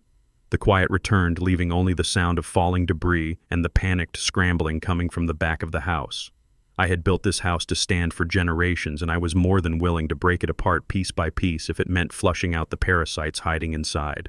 A piercing scream shattered the remaining quiet. Courtney stumbled into the foyer from the living room, her face a mask of absolute terror. The crystal goblet of my expensive Pinot Noir slipped from her trembling fingers, shattering against the marble floor and splashing dark red liquid across the pristine tiles like blood. She stared at the massive yellow bulldozer blade resting halfway inside the house, and then looked at me standing calmly amidst the wreckage. "Are you insane?" she shrieked, her voice cracking with pure panic. "You destroyed the house! I am calling the police right now!" She fumbled with her cell phone, her hands shaking so violently she dropped it into the puddle of spilled wine. Before she could retrieve it, heavy footsteps pounded down the grand curved staircase. Kendrick charged down the steps, his face flushed red with a pathetic imitation of rage. He had probably been hiding upstairs, letting his wife handle the dirty work, but the sound of his inheritance being smashed to pieces had finally drawn him out. "What the hell is wrong with you, old man?" Kendrick roared, clenching his fists and lunging across the foyer.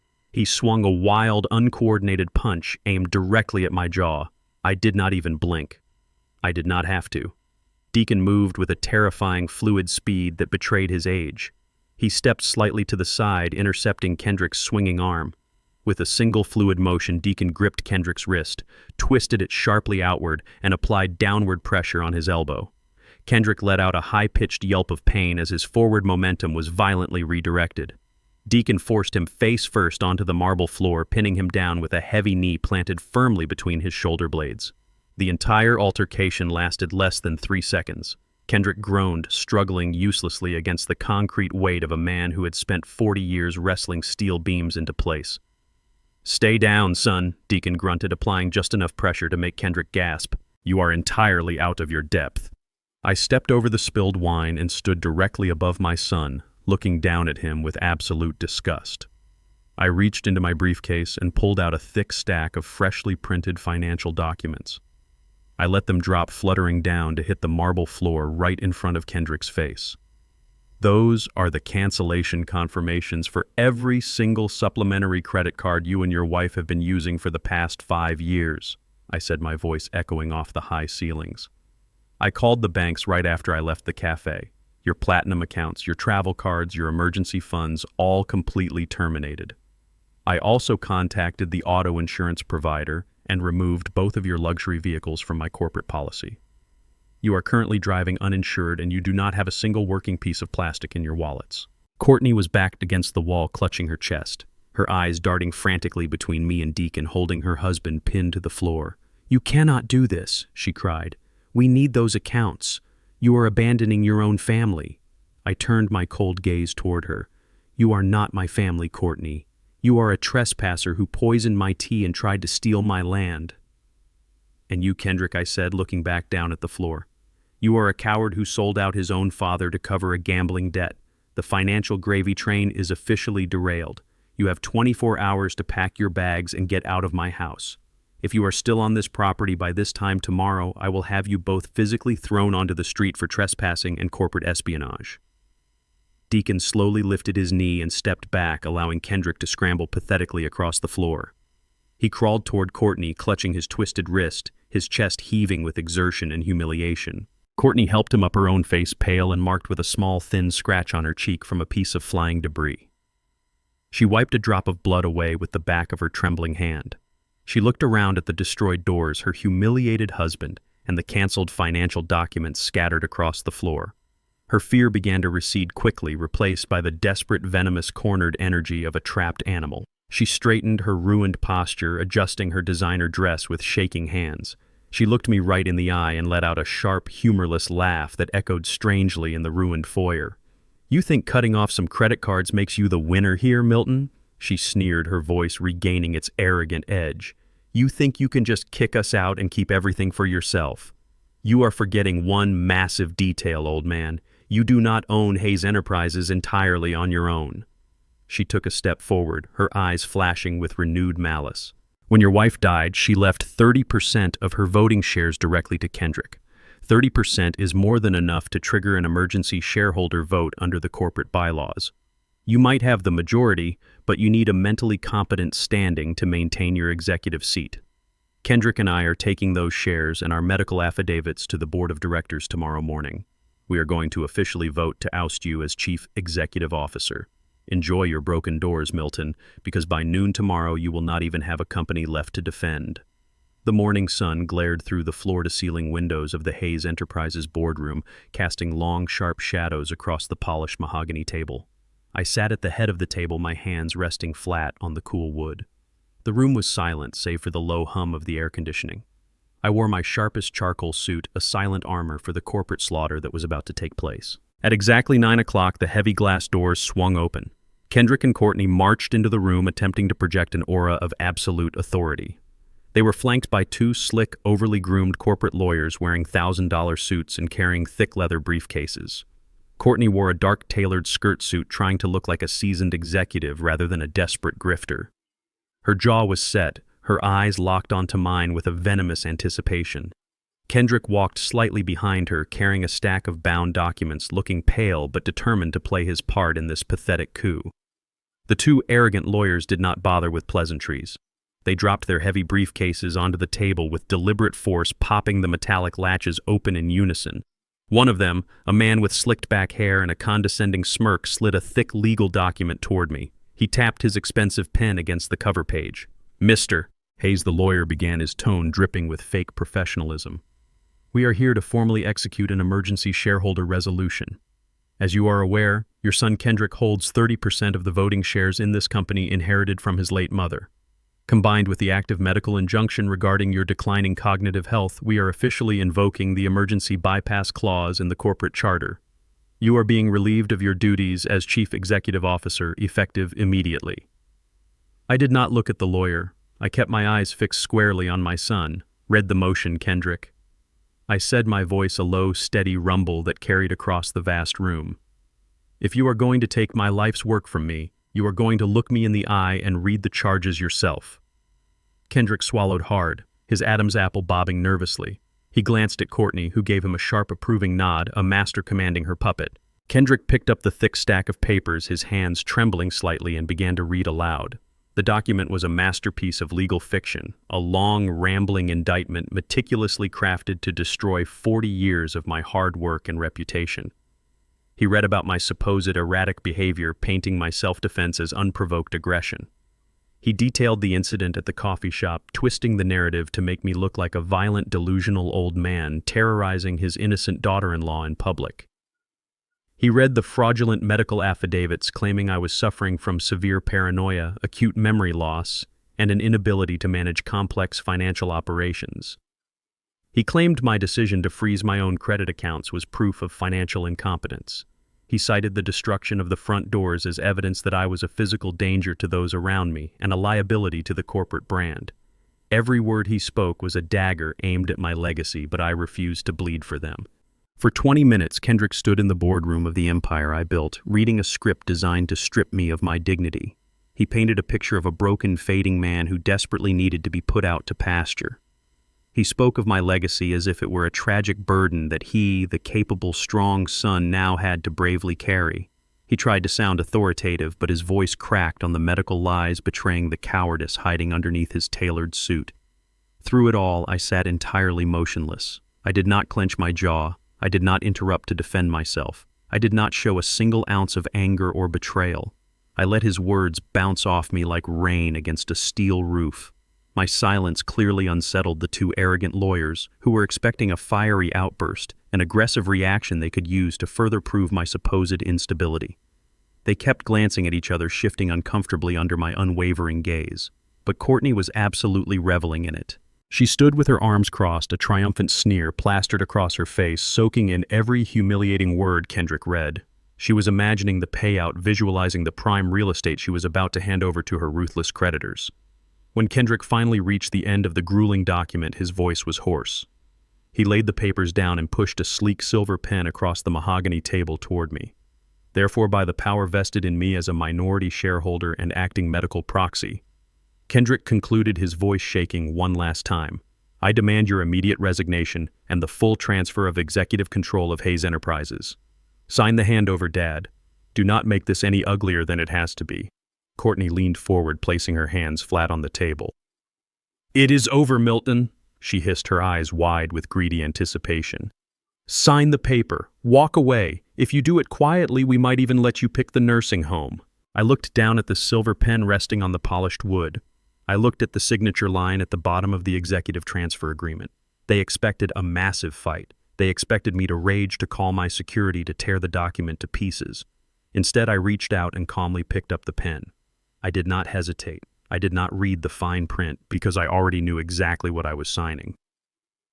With a steady, fluid motion, I pressed the ink to the paper and signed my name on the dotted line. I capped the pen, set it down gently, and slid the signed document back across the table. The room erupted into immediate chaotic celebration. Courtney let out a shrill, genuine squeal of absolute victory. She practically lunged across the vast table to snatch the signed paper, treating it like a winning lottery ticket. She grabbed Kendrick by the shoulder, shaking him in pure, unadulterated triumph. We did it, she gasped, her eyes wild with unfiltered greed. It is ours, Kendrick. The whole company is ours.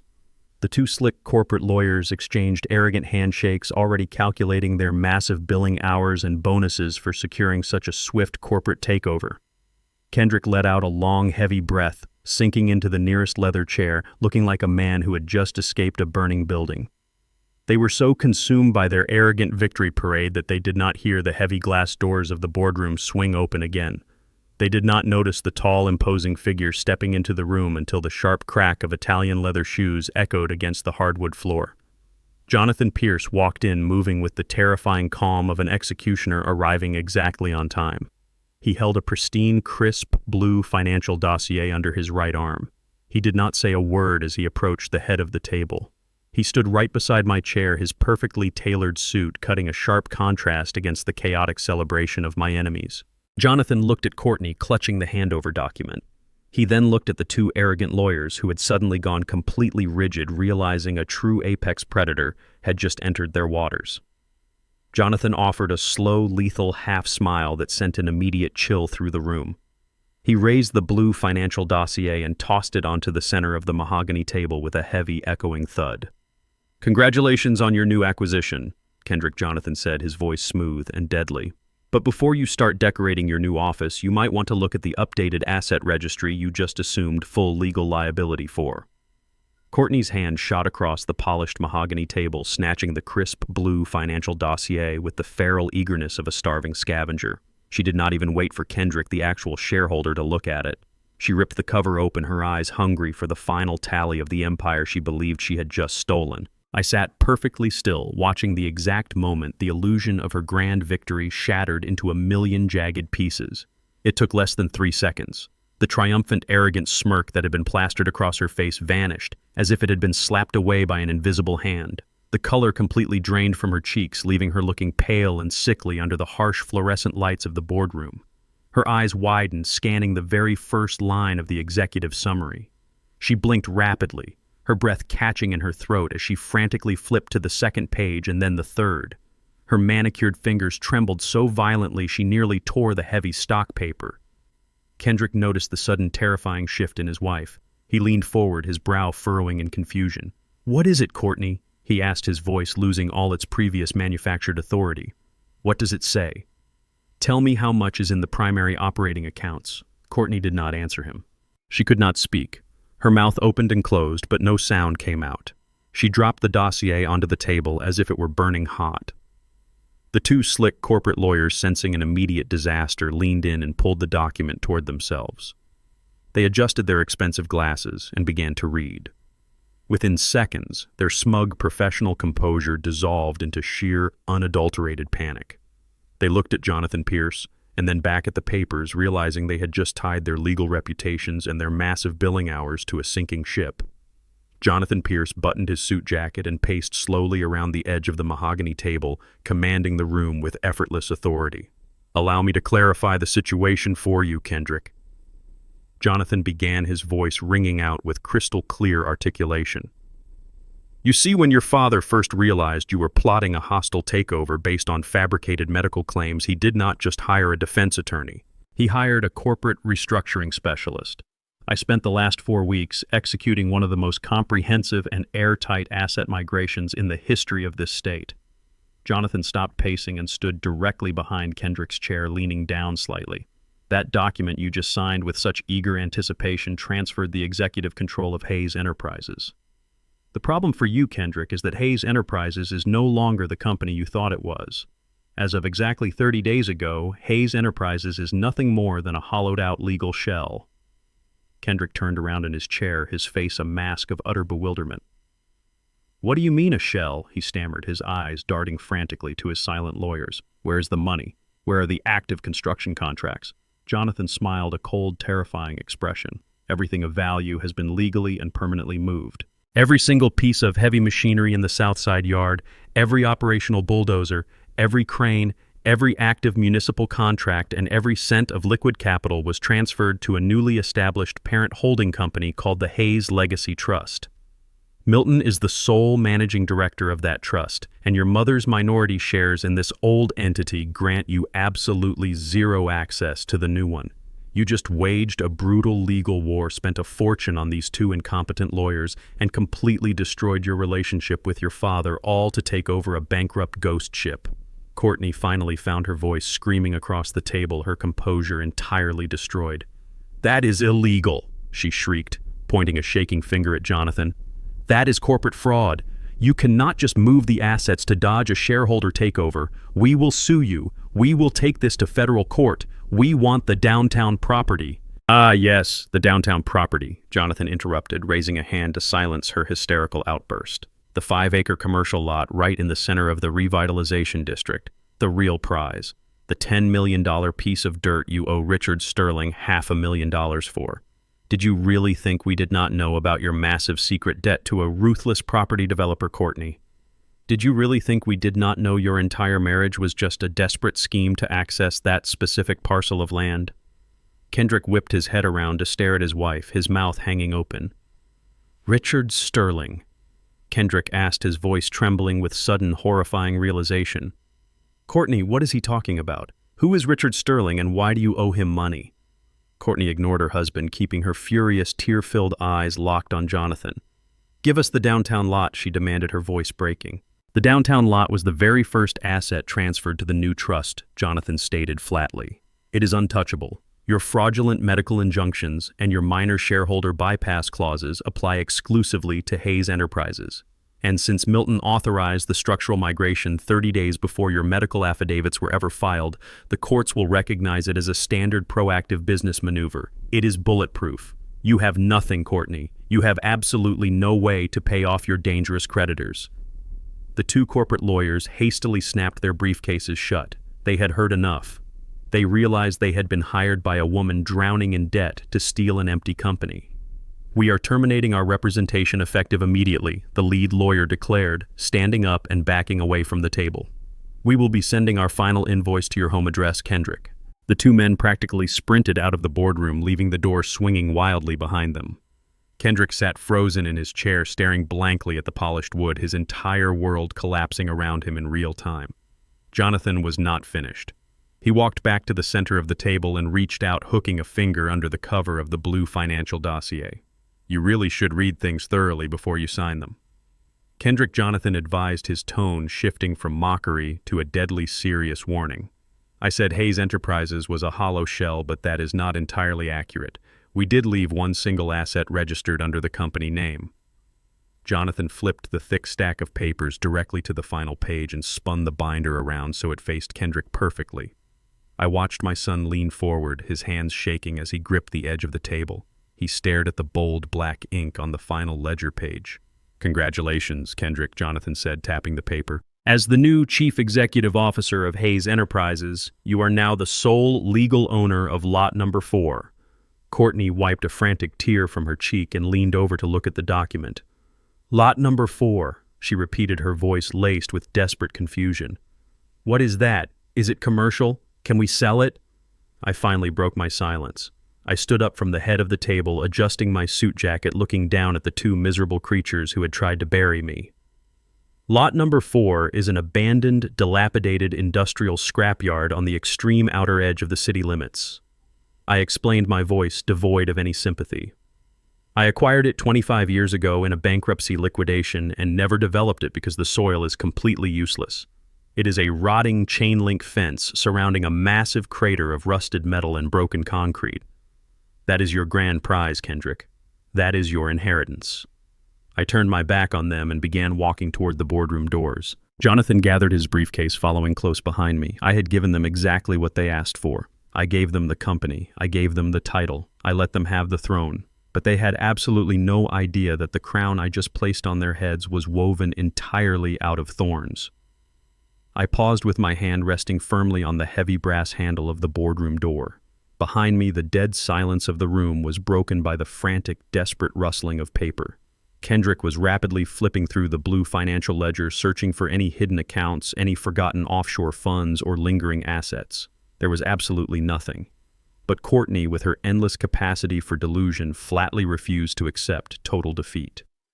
She snatched the heavy folder from his trembling hands and slammed it onto the polished mahogany table. Her voice echoed with a manic, manufactured optimism. She insisted that land is land. She told Kendrick that industrial zoning on the outer city limits still carried significant commercial value, regardless of its current condition. She started running arbitrary numbers out loud, trying to convince herself as much as her panicked husband. She estimated the total acreage, the scrap metal value, and the potential for a quick commercial flip to a desperate buyer. She reasoned they could easily liquidate lot number 4 for several $100,000. It would be enough to pay off Kendrick's violent bookies and buy her some critical time to renegotiate her massive debt with her own dangerous creditors. They were two blind rats trapped in an empty maze, convincing themselves a single crumb of poisoned cheese was a 5-course meal. They had stolen a worthless crown and were now busy admiring how it shined. I did not even turn around to look at their pathetic display. I simply pushed the heavy glass door open and delivered my final parting words. I told them to enjoy their brand new empire and wished them the very best of luck with the property taxes. Then Jonathan and I walked out of the room, leaving them entirely alone in the hollow shell of a company they had fought so viciously to steal. We walked into the elevator, and as the doors slid shut, I felt a profound sense of absolute liberation. I spent the next few days resting at my estate, enjoying the quiet peace that comes from a perfectly executed strategy. But Jonathan's private investigators did not rest. They kept a seamless, invisible shadow on my daughter-in-law, anticipating her inevitable next move. Courtney was growing frantic. The clock on her $500,000 debt had fully expired, and she needed to appease the wolf pacing at her door. 3 days after the boardroom massacre, she arranged a highly secretive meeting. The private investigator's daily report detailed how she slipped into a luxury suite at a high-end downtown hotel wearing a wide-brimmed hat and oversized sunglasses. Waiting for her inside that suite was Richard Sterling, the ruthless property developer she owed her life to. Through a concealed directional microphone, Jonathan's team captured every pathetic second of their high-stakes interaction. Sterling was absolutely furious. His voice boomed through the audio recording, demanding to know why the title transfer for my prime downtown lot had not been executed as promised. He threatened her with immediate financial ruin and strongly hinted at severe physical consequences if she did not produce his money. But Courtney played her only remaining card. She poured him a glass of expensive champagne and deployed every single ounce of her manipulative charm. She lied smoothly and convincingly, painting a picture of temporary legal hurdles. She told Sterling that the downtown lot was temporarily tied up in a complex probate dispute, but she had secured another incredibly valuable asset as collateral. She pitched lot number 4 to him as a hidden industrial gem. She described the expansive acreage, the flexible industrial zoning, and the massive potential to develop it into a highly profitable logistics warehouse. She promised him that liquidating this specific property would easily cover her debt and generate a massive surplus profit for his holding company. Sterling was a greedy man, always looking for a lucrative angle to exploit. He listened to her smooth sales pitch, his violent anger slowly giving way to calculating corporate interest. Courtney raised her crystal glass, proposing a toast to their new mutually beneficial partnership. She smiled brightly, believing she had successfully conned her way out of the abyss. She thought she had outsmarted me, outmaneuvered Sterling, and secured her ultimate freedom using the worthless scrap of land I had left behind. She took a sip of her champagne, entirely unaware that she was celebrating her own funeral. While Courtney was clinking crystal champagne flutes in a luxury hotel suite, Kendrick was sitting completely alone in the leased corporate office of Hayes Enterprises. It was a large, impressive space with panoramic windows that I had prepaid for the year, but it was now utterly devoid of actual business operations. Kendrick sat behind a massive executive desk, pretending to be a chief executive officer with no employees, no active contracts, and zero operating capital. He was staring blindly at a blank computer screen, desperately trying to figure out how to quickly sell an abandoned scrapyard. The heavy silence of the empty office was abruptly shattered by a loud, aggressive pounding on the front glass doors. Kendrick jumped in his expensive leather seat. He walked out to the reception area to find a uniformed federal courier holding a thick, rigid document envelope. The courier demanded a direct signature from the registered executive officer of Hayes Enterprises. Kendrick puffed out his chest, eager to officially claim his stolen title, and quickly signed the electronic pad with a flourish. He carried the heavy envelope back to his desk, feeling a sudden surge of self-importance. He did not notice the intimidating return address at first. He assumed it was a standard tax form or a routine municipal zoning permit for his new land. He slid a silver letter opener through the thick paper and pulled out the stiff document. Stamped across the top of the very first page in bright, glaring crimson ink was the official government seal of the United States Environmental Protection Agency. Kendrick stared blankly at the bold black acronym, EPA. He read the first line of the formal notice. It was a federal mandate regarding severe hazardous material contamination. His heart began to pound a slow, heavy rhythm against his ribs. The document detailed comprehensive soil violations, extreme groundwater toxicity, and immediate mandatory federal compliance deadlines. Kendrick was no longer just a man without money. He did not yet comprehend the sheer magnitude of the nightmare I had just legally bound him to. The trap I had set years ago and perfectly positioned in that boardroom had finally snapped completely shut. I sat in my home study watching the high-definition live security feed from the Hayes Enterprises executive office. I had prepaid the commercial lease for the entire year, and I certainly maintained the administrative access to the surveillance system. I watched my son Kendrick staring at the thick envelope from the Environmental Protection Agency. He slid his silver letter opener through the heavy paper, his hands visibly trembling. He pulled out the stiff document. Stamped across the top of the very first page in bright, glaring crimson ink was the official government seal. Kendrick stared blankly at the bold black acronym. He read the first line of the formal notice. It was a federal mandate regarding severe hazardous material contamination. His heart must have been pounding a slow, heavy rhythm against his ribs. The document detailed comprehensive soil violations, extreme groundwater toxicity, and immediate mandatory federal compliance deadlines. But the primary word that leaped off the page was asbestos. Lot number 4 was not just an abandoned scrapyard. It was a designated federal toxic hazard zone saturated with decades of illegal asbestos dumping from the previous bankrupt owners. I had purchased it for absolute pennies purely to secure the adjacent access road rights decades ago, knowing full well the land itself was a radioactive liability. And now Kendrick held the deed. He traced his finger over the bold red letters of the violation codes. His mouth moved silently as he read the preliminary assessment. The realization began to wash over his face.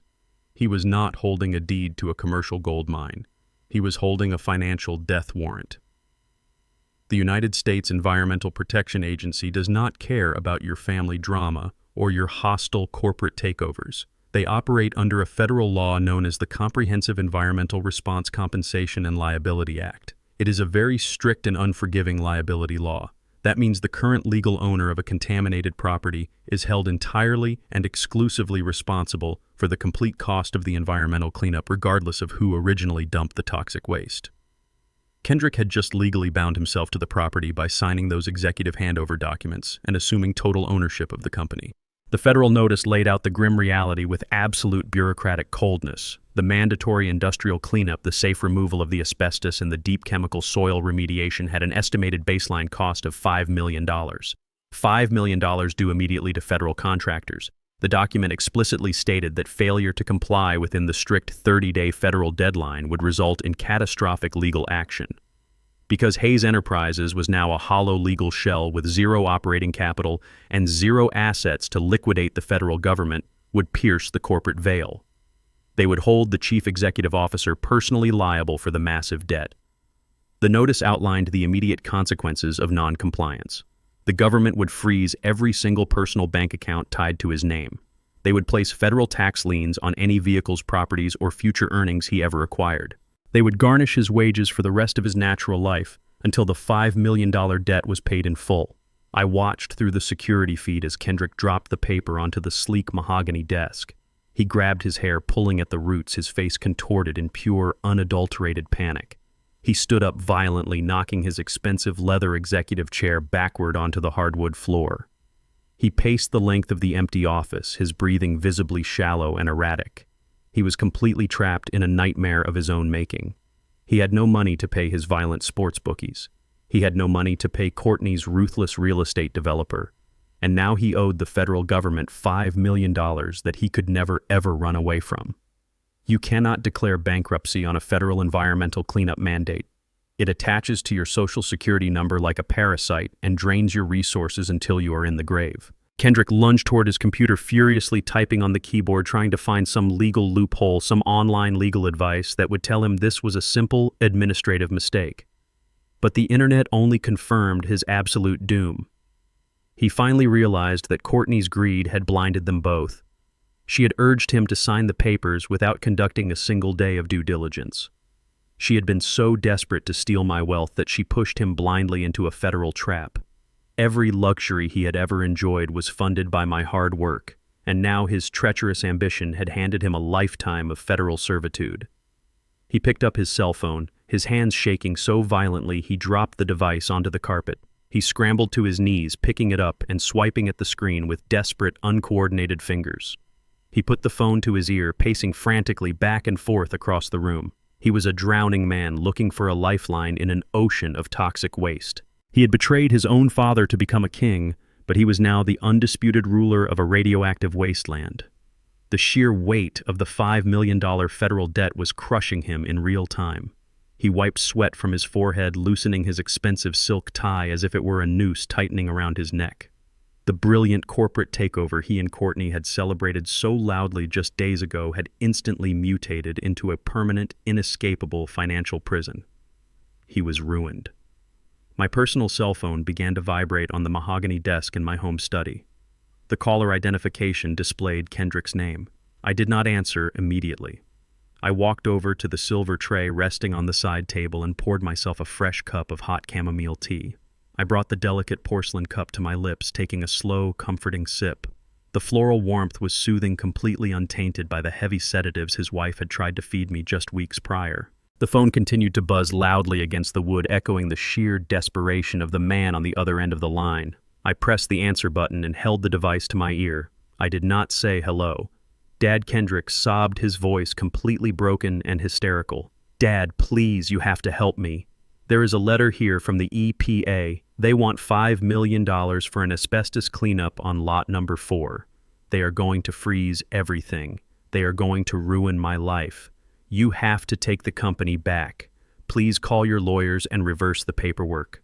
I will do anything you want." I listened to his pathetic whimpering echoing through the speaker.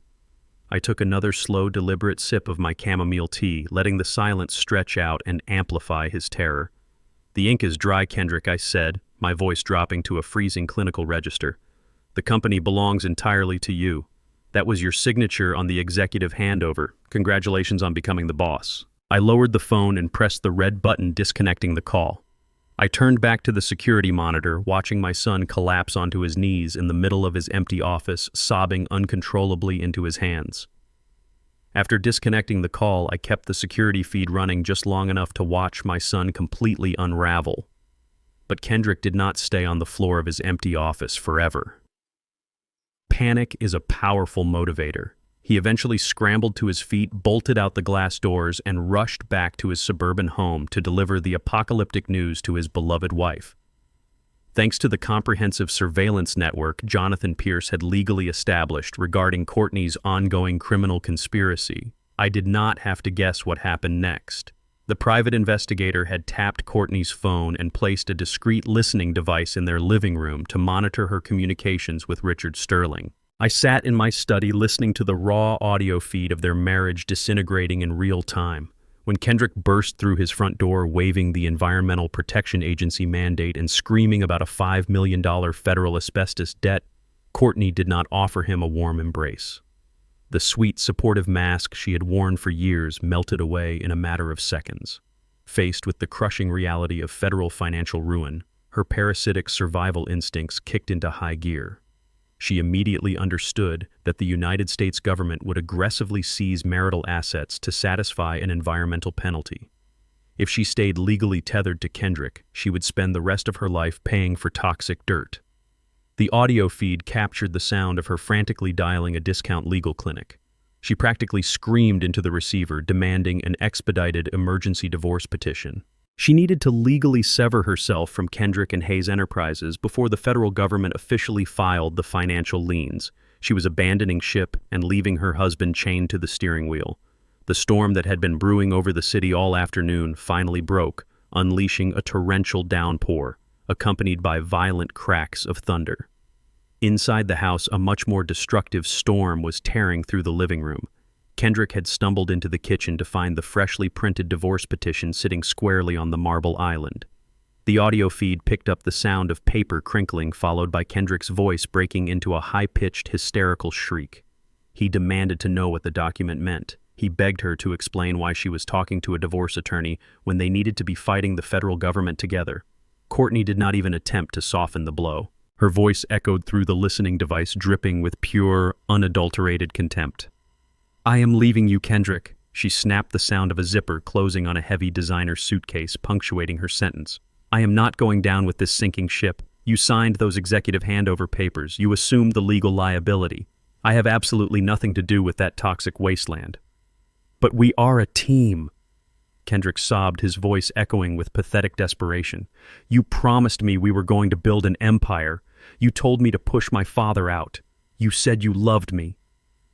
Courtney let out a harsh, cruel laugh that cut right through the sound of the thunder rumbling outside. "Loved you," she mocked, her tone venomous and utterly devoid of empathy.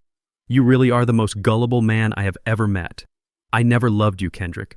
I loved the 5 acres of prime commercial real estate your father owned.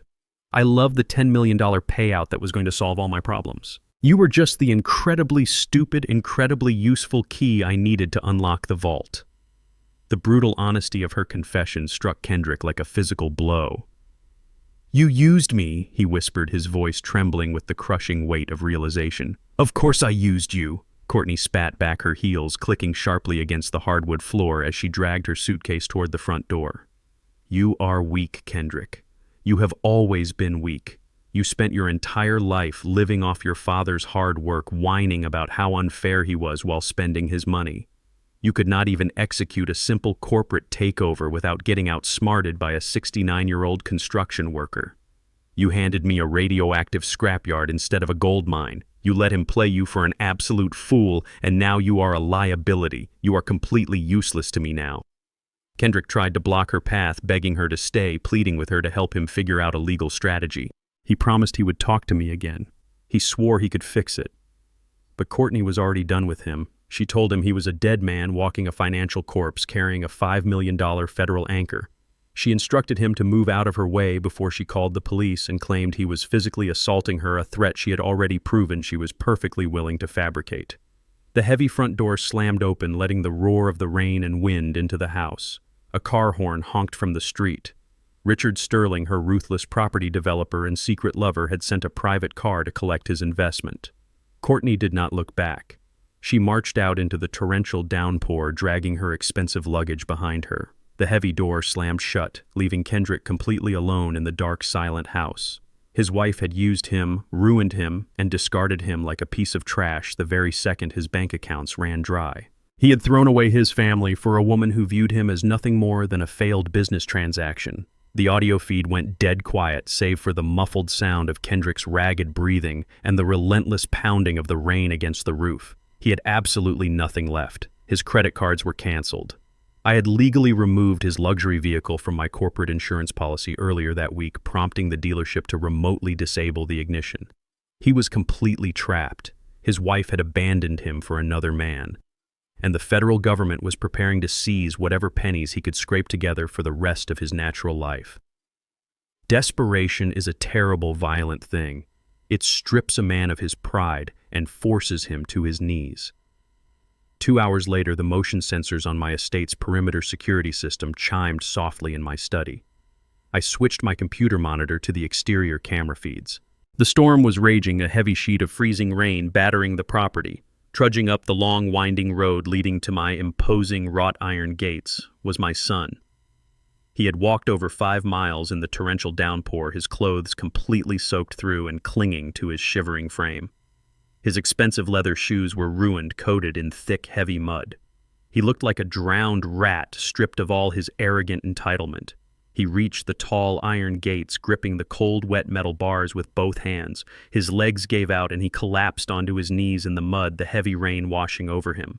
He looked directly up at the glowing red light of the security camera, knowing I was watching him from inside the warm, dry mansion.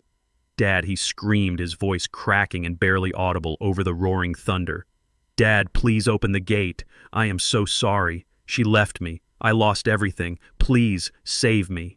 He pressed his forehead against the wet iron bars, sobbing uncontrollably into the mud. He was begging the father he had tried to destroy to shield him from the absolute devastation of his own treacherous actions. I sat in the dim light of my study, watching the high-definition security feed. The torrential rain lashed against the camera lens, distorting the image, but the pathetic figure kneeling in the mud was unmistakable. Kendrick was gripping the wrought iron bars of my front gate, the very barrier he had tried to strip from my possession just days ago. His expensive clothes were ruined, plastered to his skin by the freezing downpour. He looked like a stray dog begging for scraps. He was screaming for me, but the thick, double-paned glass of my mansion blocked out his frantic cries, leaving him as nothing more than a silent, desperate ghost on my monitor. The heavy oak door of my study opened with a quiet click. Deacon stepped into the room, shaking the rainwater from his heavy jacket. He walked over and stood beside my leather chair, crossing his thick arms over his chest as he looked at the glowing screen. He did not show an ounce of pity. Deacon had built this empire with me. He knew the value of loyalty, and he despised treason above all else. He has been out there for 20 minutes. Deacon rumbled, his voice low and gravelly. "The storm is getting worse. The temperature is dropping fast. Do you want me to call the local precinct and have him removed for trespassing, or do you want me to open the gate and drag him inside?" I kept my eyes locked on the monitor. Neither I replied, my tone completely flat.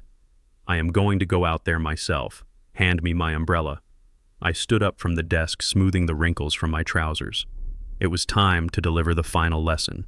I walked through the grand foyer, the crushed remnants of my mahogany double doors temporarily boarded up with thick industrial plywood. I stepped out onto the porch, opening a large black umbrella against the driving rain. The wind howled, tearing through the trees, but I walked down the long driveway with slow, deliberate steps. The gravel crunched beneath my boots, a steady, rhythmic march toward the pathetic creature waiting at the perimeter of my estate. When I reached the wrought iron gate, Kendrick looked up, his face pale and streaked with mud and tears. He pushed his face against the metal bars, shivering violently.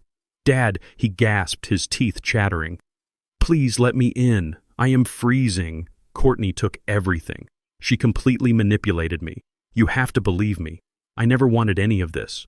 It was all her idea. I reached into my coat pocket, pulled out the electronic gate remote, and pressed the button. The heavy iron gate swung inward with a low mechanical groan. Kendrick practically crawled forward, dragging himself through the mud. He reached out and grabbed the damp fabric of my trouser leg, burying his face against my knee. "She seduced me, Dad." Kendrick sobbed, clinging to me like a drowning sailor. "She brainwashed me. She told me you were going to cut me out of the will and that I needed to act first to protect our family. She lied about the developers and she lied about her debts. I was just trying to secure my future. I am your son. You are my father. You have to forgive me. You have to help me fix this federal mess. I will go to prison." I did not offer him a hand. I did not bend down to comfort him.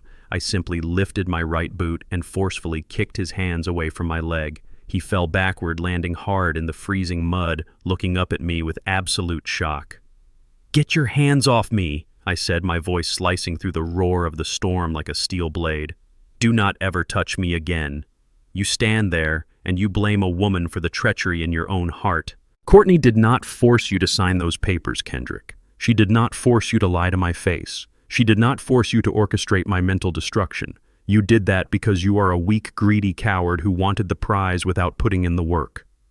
I reached into the inside pocket of my coat and pulled out my digital audio recorder. I turned the volume to the absolute maximum. I want you to listen to something I said, holding the device out in the freezing rain. I want you to listen to the exact moment you sold your soul. I pressed play. The crisp, clear audio of Kendrick's own voice cut through the sound of the downpour. Look, Courtney, I do not care how you do it. The bookies are threatening to break my legs. Just get the old man to sign the papers. Give him the pills, forge the documents, call the social workers. I do not care. I am sick of waiting for him to die anyway. Do whatever it takes. The recording ended. The silence that followed was heavier than the storm. Kendrick stared at the device, his eyes wide with horror. He realized I had known everything from the very beginning. Every lie, every fake smile, every poisonous plot. I had heard it all. You did not get manipulated, Kendrick. I told him, my tone completely devoid of any paternal affection. You made a calculated business decision to destroy my life to cover your own pathetic gambling debts. You wished for my death. I am just granting you the corporate takeover you begged for. The environmental debt belongs to you. The ruined credit belongs to you. You made your bed in a radioactive wasteland, and now you are going to sleep in it. I am not your father anymore. I am just a man who outsmarted a thief. I turned my back on him. I did not wait for his response or his inevitable begging. I walked back up the long driveway, the rain hammering against my black umbrella. Behind me, the heavy iron gates began to close automatically, sealing him out in the cold. I heard his muffled screams fading into the howling wind, but I did not look back. He was completely dead to me. I walked back into the warmth of my mansion, shedding my wet coat and pouring myself a glass of aged bourbon. The house was quiet and secure. The immediate threat was neutralized, but a cornered animal will always thrash before it dies. I knew Courtney was not going to simply accept her catastrophic loss. The very next morning, my instincts were proven absolutely correct. I sat in my dining room eating a quiet breakfast when my cell phone rang. It was Jonathan Pierce. He did not bother with a polite greeting. He launched straight into the legal update. Milton Jonathan said, his voice tight with professional anticipation. They just made their final desperate move. Courtney and her developer lover, Richard Sterling, have officially filed a massive federal lawsuit against you. They are accusing you of executing a fraudulent transfer of toxic assets. They are claiming you knowingly concealed the severe environmental hazards of Lot Number 4 to deliberately bankrupt the new executive ownership. Sterling hired a team of elite corporate litigators. They want the court to pierce your new trust, seize the downtown land as restitution, and hold you criminally liable for the deception. I took a slow sip of my black coffee. They think they can use the federal court system to steal what they could not take by force. I said, a cold smile forming on my face. Let them come, Jonathan. Prepare the war room. We are going to bury them in front of a judge. The federal courthouse was an imposing fortress of polished marble and rich mahogany, a fitting arena for the final slaughter. I sat at the defense table wearing a dark tailored suit, my posture perfectly straight and my expression completely unreadable. Across the wide aisle sat Courtney. She had abandoned her usual designer wardrobe for a modest pastel dress deliberately chosen to make her look fragile and innocent to the presiding judge. Sitting directly behind her in the gallery was Richard Sterling. He was a man who radiated arrogant wealth, flanked by a formidable team of elite corporate litigators who looked like a pack of hungry wolves. They genuinely believed they were about to tear my legacy to shreds. When Courtney took the witness stand, she immediately launched into a spectacular theatrical performance. She wept soft, calculated tears as she described how I had cruelly deceived her and her husband. She painted a vivid picture of a paranoid, vindictive old man who had knowingly transferred a toxic radioactive wasteland to his own son out of pure malice. She claimed I had hidden the environmental reports and manipulated the complex corporate restructuring to saddle an innocent young couple with a $5 million federal liability. Her high-priced lawyer guided her through the testimony with practiced ease, ensuring every lie resonated with emotional weight. She dabbed her eyes with a tissue, playing the role of the naive victim trapped in a malicious financial snare. Richard Sterling watched from the gallery, nodding in quiet approval, confident that his expensive legal team had cornered me. They thought their aggressive civil suit would force me to surrender the downtown land as a settlement. They did not know they had just walked into an execution chamber. When it was time for cross-examination, Jonathan Pierce stood up from our table. He did not carry a notepad. He did not look nervous. He walked to the center of the courtroom with the terrifying confidence of a man holding a royal flush. He addressed Courtney with a voice so smooth and deadly it lowered the ambient temperature in the room. He did not start by asking about the corporate transfer of Hayes Enterprises. Instead, he signaled to the court clerk to display his first piece of evidence on the large digital screens facing the judge and the gallery. A highly detailed certified financial statement appeared in bright letters. Jonathan stated for the official record that this was a verified ledger of Courtney's personal and hidden debt. He walked the judge through the undeniable mathematical fact that Courtney owed Richard Sterling $500,000 and that the debt had matured exactly when she initiated her sudden hostile takeover of my company. He established her absolute and undeniable motive, painting her not as a victim, but as a desperate financial predator attempting to steal my prime real estate to save her own skin from violent creditors. Courtney gripped the wooden edges of the witness stand, her fake tears drying up instantly as the narrative aggressively shifted. Her expensive lawyer stood up and objected loudly, claiming the financial records were irrelevant to the corporate dispute, but the judge overruled him immediately, intrigued by the sheer magnitude of the deception being uncovered. Jonathan then displayed the high-definition photograph Deacon had taken in the grocery store parking lot. The crisp image clearly showed Courtney handing a thick, bulging envelope of cash to a woman standing beside a silver sedan. Jonathan asked Courtney to identify the woman in the photograph. When she stammered and claimed she did not remember, Jonathan pressed a button on a small remote in his hand. The crystal-clear audio recording of Brenda, the fake social worker, echoed through the federal courtroom. The judge listened intently as the imposter tried to entrap me with leading questions and ultimately fled in a panic when I threatened to expose her lack of legitimate state credentials. Jonathan explained with surgical precision that Courtney had hired an actress to generate a fraudulent medical report, attempting to bypass the legal system and unlawfully strip a healthy man of his civil rights. The courtroom fell into a stunned, heavy silence. Richard Sterling shifted uncomfortably in his gallery seat, his elite corporate lawyers suddenly looking very concerned about their proximity to a criminal conspiracy. But Jonathan was not finished destroying her. He turned back to the judge and declared that Courtney's crimes went far beyond simple financial fraud and corporate espionage. He signaled the clerk one last time. The screen shifted to display a certified medical toxicology report from an independent private laboratory.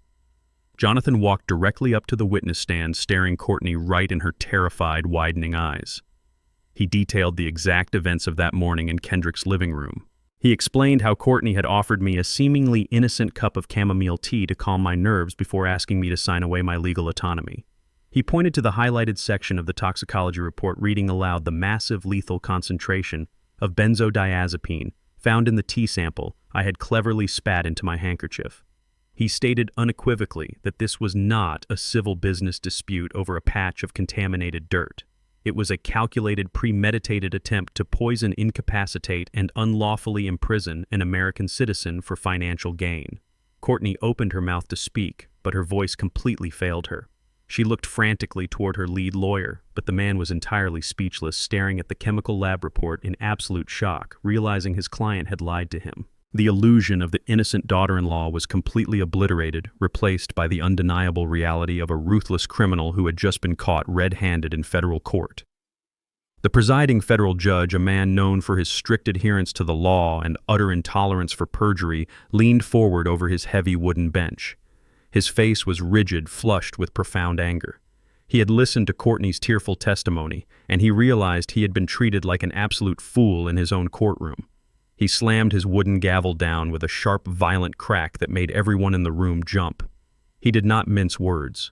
He declared that the civil lawsuit brought forward by Courtney was not only entirely baseless, but a gross, disgusting manipulation of the judicial system. He dismissed her claims regarding the corporate transfer with absolute prejudice, stating that my actions were completely legal and justified defensive measures against a hostile and criminal conspiracy. He struck down every single motion her expensive lawyers had filed, rendering their entire legal strategy completely dead on arrival. But the judge did not stop there. He glared down at Courtney, who was now trembling uncontrollably in the witness stand. He announced that the irrefutable evidence presented by my counsel revealed multiple severe felony offenses, including perjury, fraud, impersonation of a government official, and attempted poisoning. He looked past Courtney and signaled directly to the armed federal marshals standing guard at the rear of the courtroom. The judge ordered them to take the plaintiff into immediate custody. Two heavy-set armed officers marched briskly down the center aisle, their heavy boots echoing against the floor. Courtney let out a shrill, genuine scream of terror as they approached the stand. She was no longer acting. The reality of a massive prison sentence had just crashed down on her head. The officers grabbed her by the arms, hauling her out of the witness chair and pinning her hands behind her back. The cold, metallic click of the handcuffs snapping shut echoed loudly, sealing her fate. The two armed federal marshals advanced with heavy, deliberate steps, their dark boots echoing like a slow death knell against the polished marble floor of the courtroom. The room, previously buzzing with shocked murmurs, fell into a suffocating, terrifying silence. Courtney scrambled backward in the heavy wooden witness chair, her pastel dress riding up past her knees as she tried to physically escape the inevitable consequence of her greed. Her carefully styled hair fell across her face in messy, damp strands sticking to her sweat-slicked forehead. "Wait," she gasped, holding her trembling hands up defensively toward the approaching officers. "There is a massive misunderstanding here. I have lawyers. I demand to speak to my lawyers right now." Her lead attorney, the arrogant corporate shark who had confidently swaggered into the room just hours ago, had already taken 3 large steps away from the defense table. He was severing all physical and professional ties with a client who had just blatantly perjured herself and lied to him in a federal court. Realizing her expensive legal shield had completely evaporated, Courtney's wild, panicked eyes darted frantically past the wooden partition separating the court from the public gallery. She scanned the crowd and locked onto Richard Sterling. The billionaire property developer was sitting rigidly in the front row, his tailored suit suddenly looking like a prison uniform. Courtney lunged forward, leaning precariously over the heavy wooden railing and reaching her shaking, manicured hand out toward him. "Richard," she pleaded, her voice cracking with pure, pathetic desperation. "Tell them to stop. Tell your lawyers to fix this right now. You promised you would protect me, pay my bail. Do something." Richard Sterling did not reach back. He did not offer a single ounce of comfort or legal salvation. Instead, he physically recoiled with a look of profound, absolute disgust, pulling his arms tightly to his chest as if a diseased animal had just tried to bite his hand. He stood up abruptly, brushing the front of his suit jacket as though her mere proximity across the aisle had permanently soiled the expensive fabric. He looked at her outstretched, trembling hand and then turned his icy gaze directly to the presiding judge. "Your Honor," Richard declared, his voice loud, clear and dripping with practiced corporate indignation. "For the official record, my holding company and I have absolutely no association with this woman beyond a strictly professional lending capacity. I am entirely appalled by the criminal evidence presented here today. She came to my firm seeking capital and presented herself as a legitimate heir to a massive construction empire. It is now abundantly clear that I am simply another victim of her elaborate financial fraud. I had no knowledge of her intent to poison her father-in-law or falsify medical records. My legal team will be cooperating fully with federal authorities to ensure this criminal is prosecuted to the fullest extent of the law to protect the integrity of my business." The betrayal struck Courtney with the force of a speeding freight train. Her hand hung suspended in the air for a fraction of a second before dropping limply to her side. The wealthy, powerful savior she had sold her soul to, the man she had abandoned my son for in the middle of a rainstorm, had just publicly thrown her directly under the bus. He did it without blinking to save his own reputation and shield his corporate assets from federal scrutiny. The sheer magnitude of the rejection broke whatever fragile thread of sanity she had left holding her together.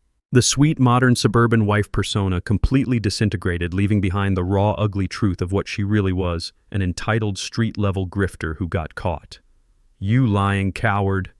Courtney shrieked, her voice tearing through the solemn courtroom like jagged glass.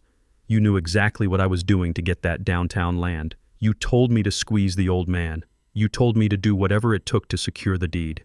You are just as guilty as I am." She thrashed wildly against the wooden railing, trying to climb over it to physically attack the developer who had just signed her death warrant. The federal marshals grabbed her by the shoulders, pulling her back forcefully from the barrier. "Do not touch me!" she roared, swinging her elbows backward and kicking wildly in her expensive heels. "Let me go!" When she realized she could not reach Richard, her frantic, rabid gaze snapped across the center aisle and locked directly onto me. I sat perfectly still, my hands resting flat on the defense table, watching her unravel with total clinical detachment. The sight of my calm, unwavering composure pushed her over the final edge of madness. She abandoned all pretense of civility and decorum. The venomous hatred she had hidden beneath her fake smiles finally erupted, pouring out of her mouth in a vile, unhinged tirade. She screamed at me, her face twisted into a demonic flushed snarl, her neck veins bulging against her pale skin. "You arrogant old piece of trash!" She spat, her words echoing violently off the high mahogany walls. "You should have just drank the tea and died quietly like a good old man. You think wearing a tailored suit makes you equal to us. You think building some dirty concrete buildings makes you a king in this city. You are nothing but an uneducated street thug who got lucky holding on to dirt that belongs to real developers. You do not deserve that land or that wealth. People like you are supposed to serve people like me. You were supposed to hand it over and disappear." She hurled vicious racial slurs with a terrifying aggressive familiarity, proving exactly how she had viewed me and my family from the very beginning. She insulted my heritage, my business, and my very right to exist, her voice growing more shrill and desperate with every venomous word. She exposed the deep, rotting core of her entitlement, believing that her race and youth naturally entitled her to the fruits of my lifelong labor. The gallery gasped in collective absolute horror. Her own former lawyers looked down at their shoes, deeply ashamed to have ever shared oxygen with her. The judge slammed his wooden gavel, repeatedly demanding order, but Courtney was entirely beyond hearing reason. She was a cornered predator, spitting her toxic poison, knowing she had already lost the war and her entire future. The federal judge barked a final, uncompromising command, instructing the marshals to remove the hostile defendant from his courtroom immediately. The two armed officers did not hesitate or show any gentle restraint. They grabbed Courtney by the wrists, twisting her arms roughly behind her back with practiced, brutal efficiency. She let out a sharp cry of physical pain as her joints locked into an unnatural, rigid angle. The heavy metal cuffs snapped around her wrists, securing her with a loud, final metallic click that echoed through the stunned silence of the room. That sharp sound was the permanent locking mechanism on her destructive future. They dragged her backward, away from the wooden partition. Her expensive designer heels scraped uselessly against the polished marble floor, leaving black scuff marks in their wake. She kicked and writhed, screaming obscenities until her voice grew hoarse and ragged, tearing at her own throat. The marshals hauled her down the long center aisle, parading her absolute humiliation in front of the entire gallery. The wealthy investors, the curious onlookers, and the court reporters all watched with a mixture of disgust and dark fascination as the glamorous manipulator was reduced to a chained, screaming criminal being hauled off to a concrete cell. I did not turn my head to watch her leave. I simply shifted my eyes, tracking her pathetic exit until the heavy wooden doors of the courtroom swung shut behind her, cutting off her frantic, muffled cries. The sudden quiet in the room was heavy, profound, and deeply satisfying. Jonathan Pierce sat down beside me, snapping his briefcase shut with a quiet, definitive thud.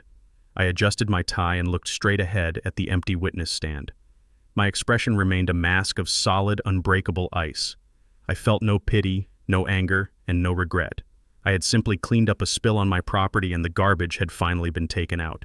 The swift hammer of federal justice did not hesitate to fall. 2 weeks after her spectacular courtroom meltdown, Courtney stood before the federal judge wearing a standard-issue orange jumpsuit, completely stripped of her designer makeup and her arrogant smirk. The judge showed zero leniency for her theatrical tears. He sentenced her to 5 full years in a federal penitentiary for attempted poisoning conspiracy to commit fraud and impersonating a government official. There would be no early parole and no luxurious accommodations.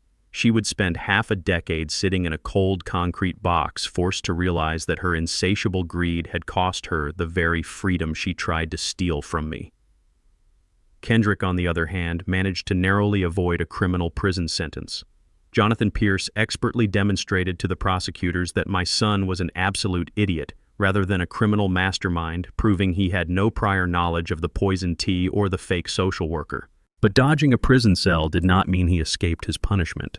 As the sole legal owner and chief executive officer of the hollowed-out Hayes Enterprises, Kendrick faced the full, uncompromising wrath of the Environmental Protection Agency. The federal government moved with terrifying speed and absolute ruthlessness. They slapped a $5 million tax lien directly onto his Social Security number. Federal agents arrived at his suburban home, changing the locks and seizing the property to be auctioned off for pennies. Tow trucks dragged his luxury vehicles out of the driveway while the neighborhood watched. The banks froze his remaining checking accounts, completely draining whatever meager funds he had left to satisfy the initial federal penalty fees. In a matter of days, Kendrick was entirely stripped of his wealth, his home, and his dignity. He was thrown out onto the harsh city streets with nothing but the clothes on his back and a massive, unpayable debt shackled to his name forever. The descent from pampered entitlement to absolute destitution is a brutal, devastating freefall. Kendrick had spent his entire 35 years insulated by my money, wrapped in a protective bubble of luxury that I had built for him from the ground up.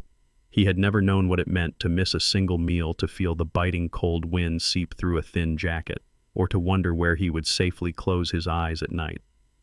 Now the harsh concrete reality of the city he once looked down upon became his permanent home. For the first few days, he tried to contact his old friends, the wealthy country club acquaintances, and the slick business associates he used to buy expensive drinks for. They all immediately blocked his number or instructed their building doormen to turn him away. Word of his betrayal, his massive federal debt, and his close association with a convicted felon had spread rapidly through the social and corporate circles. Nobody wanted anything to do with a radioactive financial liability. He was a complete outcast, exiled from the only world he had ever known. Without a single dollar to his name and an active federal lien preventing him from opening a bank account or securing a standard corporate job, Kendrick was forced to the absolute bottom of the social hierarchy. He began sleeping under the concrete overpasses of the interstate highways, huddled in a damp, filthy sleeping bag he found discarded in an alleyway dumpster. The designer sweater he wore to the coffee shop became stained with dark dirt and heavy grease. The expensive leather shoes he used to polish daily wore down to the bare soles, scraping painfully against the rough pavement with every step he took. He learned the bitter, agonizing taste of real starvation, the gnawing, hollow ache in his stomach that twists a man's pride into dust and forces him to confront his own mortality. He spent his days wandering the noisy streets looking for discarded food or waiting in endlessly long lines at crowded charity soup kitchens just to secure a piece of stale bread and a bowl of watery broth. Every time it rained, he surely thought of the warm, dry mansion he had tried to steal and the father he had so callously discarded for a woman who despised him. He was living the exact nightmare he had tried to force upon me, suffering in the very streets I had worked so hard to elevate him from. It took 3 weeks of relentless hunger, freezing nights, and public humiliation to break the final stubborn remnants of his unearned ego. When the primal survival instinct completely overrides a man's arrogance, he will do whatever it takes just to stay alive. Kendrick realized there was only one place in the entire city that might still offer him a single drop of mercy. He began the long, grueling walk to the West Side Industrial District, where my new parent company, the Hayes Legacy Trust, had just broken ground on a massive commercial development project. He dragged his heavy feet across the hot asphalt, his ragged clothes hanging loosely off his rapidly thinning frame. He approached the perimeter fence of the active construction site. The air was thick with the familiar smell of diesel exhaust and freshly poured concrete. He watched the heavy machinery roaring to life, the very machines Courtney had tried to auction off to the highest bidder.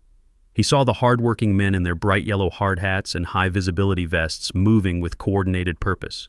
These were the men he used to mock the men whose physical labor funded his elite private schools and luxury cars.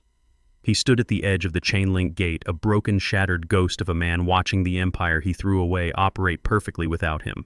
He took a deep breath, swallowed the last bitter drop of his pride, and walked through the open entrance, stepping onto the dusty gravel of the active job site. The workers near the active loading dock immediately stopped what they were doing and stared. They recognized the filthy, emaciated man limping into the yard. They knew exactly who he was and exactly what he had tried to do to their boss. Their expressions held no sympathy, only a cold, hardened contempt. Kendrick ignored their hostile glares, keeping his eyes glued firmly to the gravel ground as he made his way toward the main Foreman trailer. Standing at the base of the metal steps, reviewing a wide blueprint, was Deacon. The massive veteran builder looked up as Kendrick approached. Deacon did not smile. He did not offer a polite greeting. He simply folded the heavy blueprint and waited, standing like a formidable brick wall blocking the path. Kendrick stopped a few feet away. His hands were trembling badly, his face covered in dark dirt and a ragged, uneven beard. He did not try to stand tall or project any false confidence. He bent forward at the waist, bowing his head in an extreme posture of total submission and absolute defeat. "Deacon," he rasped, his voice weak and completely broken from disuse. "I am not here to ask for my father. I know I lost the right to speak to him ever again. I am not here to ask for a warm office or an executive management position. I am just starving Deacon. I have not eaten a real solid meal in days. Please, I am begging you. Give me a heavy shovel. Let me dig the foundation trenches in the mud. Let me haul the heavy concrete bags. I will do the dirtiest, heaviest manual labor on this site for the absolute state minimum wage. I just need enough cash to buy a cheap sandwich and a clean pair of socks. Just let me work." I stood on the 4th floor of the unfinished commercial tower, the skeletal steel framing casting long geometric shadows across the raw concrete floor. The massive floor-to-ceiling windows had not yet been installed, leaving the entire level completely open to the harsh, biting wind blowing off the river. I rested my hands against the temporary wooden safety railing, looking down at the sprawling, chaotic job site below. From this high up, the massive bulldozers and heavy excavators looked like bright yellow toys crawling across a massive sandbox of churned mud and crushed gravel. The noise of the site was a constant, deafening symphony of roaring diesel engines grinding metal and shouting foremen. It was the beautiful, chaotic rhythm of progress, the very sound that had defined my entire adult life. I had stood on hundreds of precipices just like this one, watching raw dirt transform into towering monuments of industry. But today my focus was not on the structural integrity of the steel beams or the curing time of the foundation pours. My eyes were fixed firmly on the lowest and muddiest corner of the active excavation zone. Down there in the absolute deepest part of the trench was a man who used to look down on the very dirt he was now standing in. I watched the scene unfold with the cold, detached clinical interest of a scientist observing an insect under a microscope. I felt no paternal instinct to reach down and pull him from the muck. He had begged Deacon for a shovel, and Deacon had given him exactly what he asked for. The boy who had tried to steal a kingdom from the comfort of a leather executive chair was finally learning the true crushing weight of the real world. Kendrick was completely unrecognizable from the arrogant vice president who had marched into my boardroom flanked by slick corporate lawyers just a few short weeks ago. The man who used to wear custom-tailored Italian suits that cost more than a master carpenter made in a month was now drowning in oversized, stained canvas coveralls. His expensive haircut was matted with thick gray dust and dried sweat. He was standing ankle-deep in thick, freezing mud, struggling violently to lift an 80-pound bag of industrial cement from the back of a flatbed supply truck. I watched his arms shake under the immense strain, his knees buckling slightly as he hoisted the heavy sack onto his shoulder. He staggered forward, looking like he was going to collapse under the crushing physical pressure of honest labor. The crew working the foundation pour did not offer him a single ounce of sympathy or assistance. These were men who woke up before dawn, men whose bodies ached from decades of laying brick and pouring asphalt. They were proud, strong black men who knew exactly what it meant to earn every single dollar they took home to their families. They knew exactly who Kendrick was, and they knew exactly how he had tried to betray the man who signed their paychecks. They treated him with the absolute ruthless contempt reserved for a traitor. A massive foreman named Marcus, a man who had worked for me for over 20 years, shouted across the roaring mixer, ordering Kendrick to move faster. Marcus did not use Kendrick's name. He called him Rookie, throwing him the absolute worst assignments on the entire job site. When Kendrick dropped a bag of cement, bursting it open across the wet gravel, Marcus did not hesitate. He handed Kendrick a heavy push broom and ordered him to sweep up the toxic dust by hand, while the rest of the crew took their scheduled lunch break. Kendrick did not argue. He did not throw a tantrum or threaten to call human resources like the entitled brat he used to be. He took the broom and started sweeping, his shoulders slumped in total defeat. He knew he had absolutely no leverage, no safety net, and no other options. If he walked off this site, he would starve in the gutter. I watched him struggle to catch his breath, leaning against the side of the supply truck, coughing heavily into his dirt-stained sleeve. His hands, the soft, uncalloused hands of a man who had only ever lifted a luxury fountain pen, were now completely covered in raw red blisters. He looked up at the sky, his face smeared with grease and wet concrete, mixing with the silent tears he was desperately trying to hide from the rest of the crew. I stood perfectly still on the 4th floor, my face hidden in the shadows of the steel framing. I had the power to end his suffering with a single phone call. I could have ordered Deacon to move him to a climate-controlled trailer, to give him an administrative desk job logging delivery invoices. I could have given him a corporate apartment and a modest salary, but I did not reach for my phone. I kept my hands resting firmly on the wooden railing. Giving him an easy way out was exactly the kind of coddling that had turned him into a greedy, dependent parasite in the first place. The only way to burn the entitlement out of his soul was to let the grueling, back-breaking reality of physical labor forge him into a completely new man. He needed to feel the absolute agony of earning a minimum wage paycheck to finally understand the massive empire he had so casually tried to steal. I let the blistering sun and the mocking shouts of the crew continue to break him down piece by piece. If he survived the trench, he might eventually earn the right to look himself in the mirror. If he quit and crawled back to the streets, that was entirely his choice. I had given him the gift of a harsh, unforgiving truth, and I was not going to intervene. Late that afternoon, I left the raw noise of the active construction site and drove back to the quiet sanctuary of my primary corporate office. The massive glass building stood as a pristine monument to my survival and my total victory.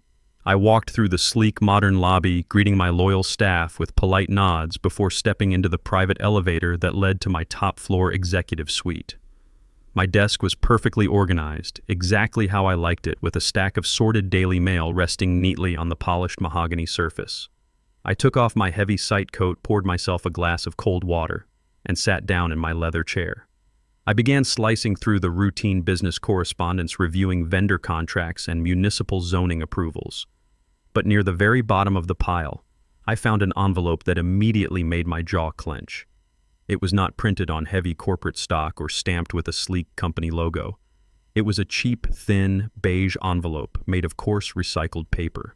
The return address was stamped in faded black ink bearing the unmistakable official seal of the state correctional facility. The name printed in the top left corner sent a sudden sharp jolt of adrenaline straight through my veins. It was from Courtney. She had been sitting in a federal prison cell for over a month, completely isolated from the luxury and privilege she had tried to steal from me. The woman who had poisoned my tea and tried to lock me in an asylum was now reaching out from behind concrete walls and iron bars. I set the silver letter opener down and stared at her slanted, desperate handwriting on the front of the envelope. The game was over, but the prisoner apparently had one last move to play. I did not open the letter. I simply fed it through the heavy steel blades of my paper shredder, watching her desperate, slanted handwriting turn into confetti. A letter is a one-sided conversation crafted to manipulate the reader. If Courtney had something to say to me, she was going to have to look me in the eye and say it while wearing state-issued canvas. The very next morning, I drove my truck through the bleak industrial outskirts of the city toward the state correctional facility. The prison was a massive concrete fortress surrounded by razor wire and armed guard towers, a stark physical monument to the consequences of greed. I cleared the rigorous security checkpoints, removing my tailored coat and emptying my pockets with the quiet patience of a man who had absolutely nowhere else to be. The guards escorted me down a long, sterile corridor, echoing with the heavy clanking of automated steel doors. I took a seat in the visitation room. It was a bleak, depressing space bisected by a thick wall of reinforced bulletproof glass. The air smelled of industrial bleach and institutional despair. I waited in the deafening silence, staring through the smudged plexiglass at the empty metal chair on the other side. 10 minutes later, a heavy steel door clattered open. 2 armed corrections officers escorted a female inmate into the booth. It took my mind a fraction of a second to reconcile the woman standing in front of me with the arrogant predator who had invaded my family. Courtney was completely unrecognizable. The designer dresses and perfectly manicured nails were gone. She wore a baggy, faded orange jumpsuit that hung loosely off her frail frame. Her blonde hair, which used to be immaculately styled, was pulled back into a messy, greasy knot, exposing the dark, exhausted circles under her sunken eyes. The flawless makeup she had weaponized for years was washed away, revealing the pale, terrified face of a woman who had finally met her match. She shuffled toward the metal stool, dragging her feet as if she wore invisible chains. She sat down heavily, her shoulders slumped in total, absolute defeat. She looked at me through the thick, reinforced glass, her eyes welling up with tears before she even picked up the heavy black telephone receiver mounted to the wall.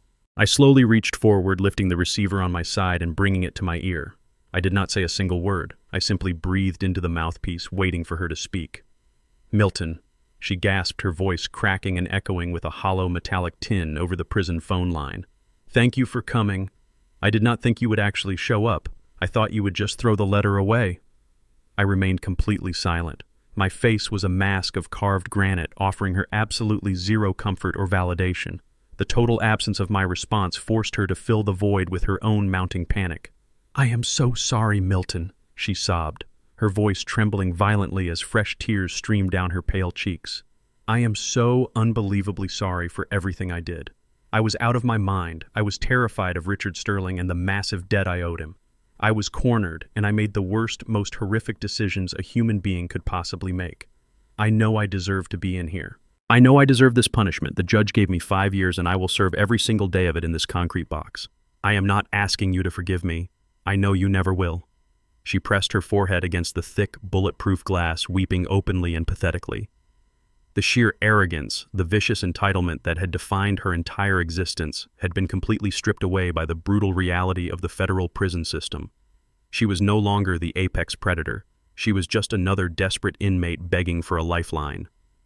"But Milton, I am begging you to show me just an ounce of mercy," she pleaded, her voice dropping to a frantic whisper. "My lawyers told me about the massive civil restitution claims your legal team filed against me. You are suing me for millions of dollars in punitive damages for the corporate fraud and the emotional distress. They said that even when I get out of this place in 5 years, my wages will be garnished for the rest of my natural life. I will never be able to own a home, a car, or even open a basic bank account. You will own every single penny I ever make until the day I die." She placed her trembling palm flat against the glass as if trying to reach through the impenetrable barrier and touch me. "Please, Milton," she begged, violently sobbing into the receiver. "I am going to lose 5 years of my youth in this horrible place. Is that not enough punishment? Do you have to completely destroy my entire future too? I will leave the state the second I am released. You will never have to see my face again. I will disappear forever. Just please drop the civil damages. Let me have a chance to rebuild a tiny fraction of my life when I get out. I am on my knees begging you as a human being. Have mercy on me." I listened to her desperate, agonizing monologue without blinking. I watched the tears smear across her face, noting the sheer terror vibrating in her voice. She was not crying because she felt genuine remorse for trying to poison me or steal my life's work. She was crying because the consequences of her actions had finally cornered her. She was mourning her own destroyed future, not the destruction she had callously tried to inflict upon my family. I let her weep. I let the silence stretch out for a long, agonizing minute, forcing her to sit with the crushing weight of her own miserable existence. When she finally exhausted herself, gasping for air and wiping her nose with the rough canvas sleeve of her prison uniform, I decided it was time to end the conversation. I did not lean forward. I did not raise my voice or show a single flash of the deep, lingering anger I held inside. My voice was low, resonant, and sharper than a freshly honed razor blade. "You once sat across from me in a beautiful, comfortable living room," I said, my words slicing cleanly through the static of the prison phone. "You smiled right in my face and offered me a warm cup of chamomile tea, assuming I was just a stupid, vulnerable old man you could easily drug and discard. You thought you held all the power because you were young and ruthless. You wanted to lock me in a psychiatric ward and steal everything I spent 40 years building with my bare hands." Courtney stared at me, her breath hitching, her eyes wide with mounting horror as she realized my absolute lack of sympathy. "You wanted to leave me with nothing," I continued, my tone freezing the air between us. "So I am simply returning the favor. Prison tea must be quite bland, Courtney. Take your time and enjoy it." I pulled the black receiver away from my ear and placed it firmly back onto the metal cradle, severing the connection with a loud, definitive click. I stood up from the stool, smoothing the lapels of my tailored coat. I turned my back to the glass. Behind the thick, soundproof barrier, Courtney completely lost her mind. I could hear her muffled, hysterical screams echoing faintly. She slammed her fists violently against the reinforced plexiglass, hammering her palms against the barrier in pure, unadulterated despair. 2 burly corrections officers immediately rushed forward, grabbing her by the arms and dragging her aggressively away from the visitation booth. I did not turn around to watch her struggle. I simply walked out of the room, pushing open the heavy steel doors and stepping back out into the bright, warm sunlight. I drove away from the bleak concrete walls of the state penitentiary, leaving the desperate echoes of my daughter-in-law far behind me. The drive back to my estate was peaceful. The sky was clear, the air crisp and clean. When I pulled through my newly repaired wrought iron gates, the grand stone mansion stood as a silent testament to my survival. The front entrance had been fully restored, featuring massive reinforced steel doors that blended seamlessly into the classic architecture. The house was finally quiet, completely purged of the toxic greed that had infected its halls. I walked into my private study where Jonathan Pierce was already waiting for me. He sat in one of the leather armchairs reviewing a thick stack of legal documents spread across my mahogany desk. He looked up as I entered, his sharp eyes noting the absolute calm in my demeanor. I took my seat behind the desk, pouring 2 glasses of sparkling water. It was time to close the final chapter of this ugly saga and ensure that the empire I built would never again be threatened by parasites. "Jonathan," I said, resting my hands on the cool, polished wood, "we need to finalize the structure of the Hayes Legacy Trust. I want to establish absolute airtight parameters for my entire estate. I want every single property, every corporate contract, and every liquid asset locked behind a legal fortress so impenetrable that no amount of manipulation can ever breach it." Jonathan nodded, pulling a pristine legal pad toward him and uncapping his silver fountain pen. He was ready to execute my final commands. I want it explicitly stated in the primary charter. I began, my voice firm and uncompromising, that my son Kendrick is entirely and permanently disinherited. He is to be explicitly written out of my estate. He will not receive a single dollar of my personal wealth. He will not inherit a single square foot of my commercial real estate. He will never hold a title, a proxy, or a board seat within any of my corporate entities. If he attempts to contest this will or challenge the trust structure, the estate is authorized to countersue him for legal harassment until he is buried under a mountain of legal debt. He sold his birthright for a chance to steal my crown, and I am permanently holding him to that transaction. Jonathan scribbled the aggressive stipulations onto his legal pad, his face a mask of fierce professional approval. "And what about the primary beneficiary?" Jonathan asked. "The wealth must be directed somewhere, Milton. You have built an empire that generates millions in revenue every single year." I looked out the large window of my study, watching the wind rustle through the ancient oak trees lining my property. Despite Kendrick's catastrophic failures, he did manage to produce one innocent life before his marriage imploded. My 5-year-old grandson Cameron was currently living with Courtney's distant relatives in another state, completely shielded from the explosive fallout of his parents' criminal greed. He was innocent blood, and I refused to let the sins of his father contaminate his potential.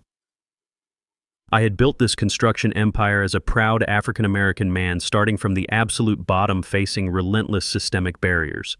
I wanted that legacy to mean something. The sole and exclusive beneficiary of the Hayes Legacy Trust will be my grandson Cameron, I stated clearly.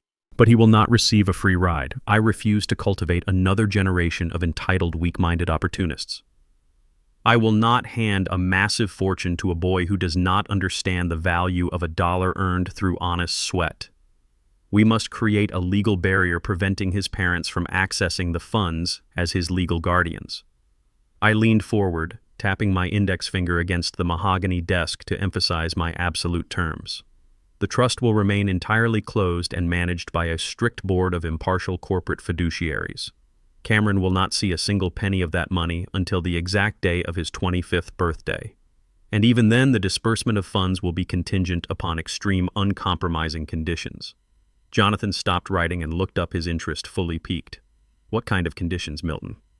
"Cameron must prove that he is a functioning, contributing member of society," I dictated my vision, crystallizing into ironclad legal terms.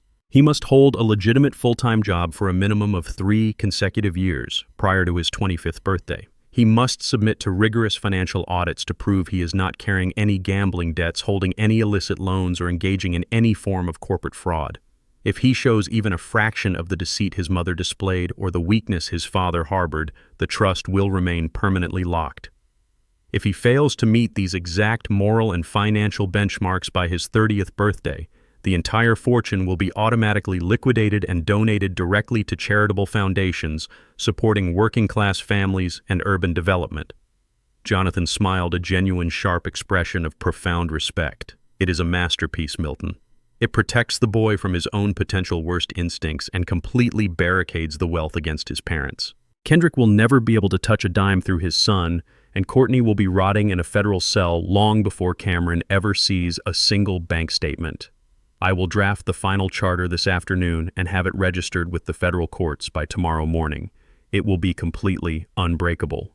Later that evening, as the fiery orange and deep purple hues of the setting sun painted the western sky, I walked out onto my expansive back patio.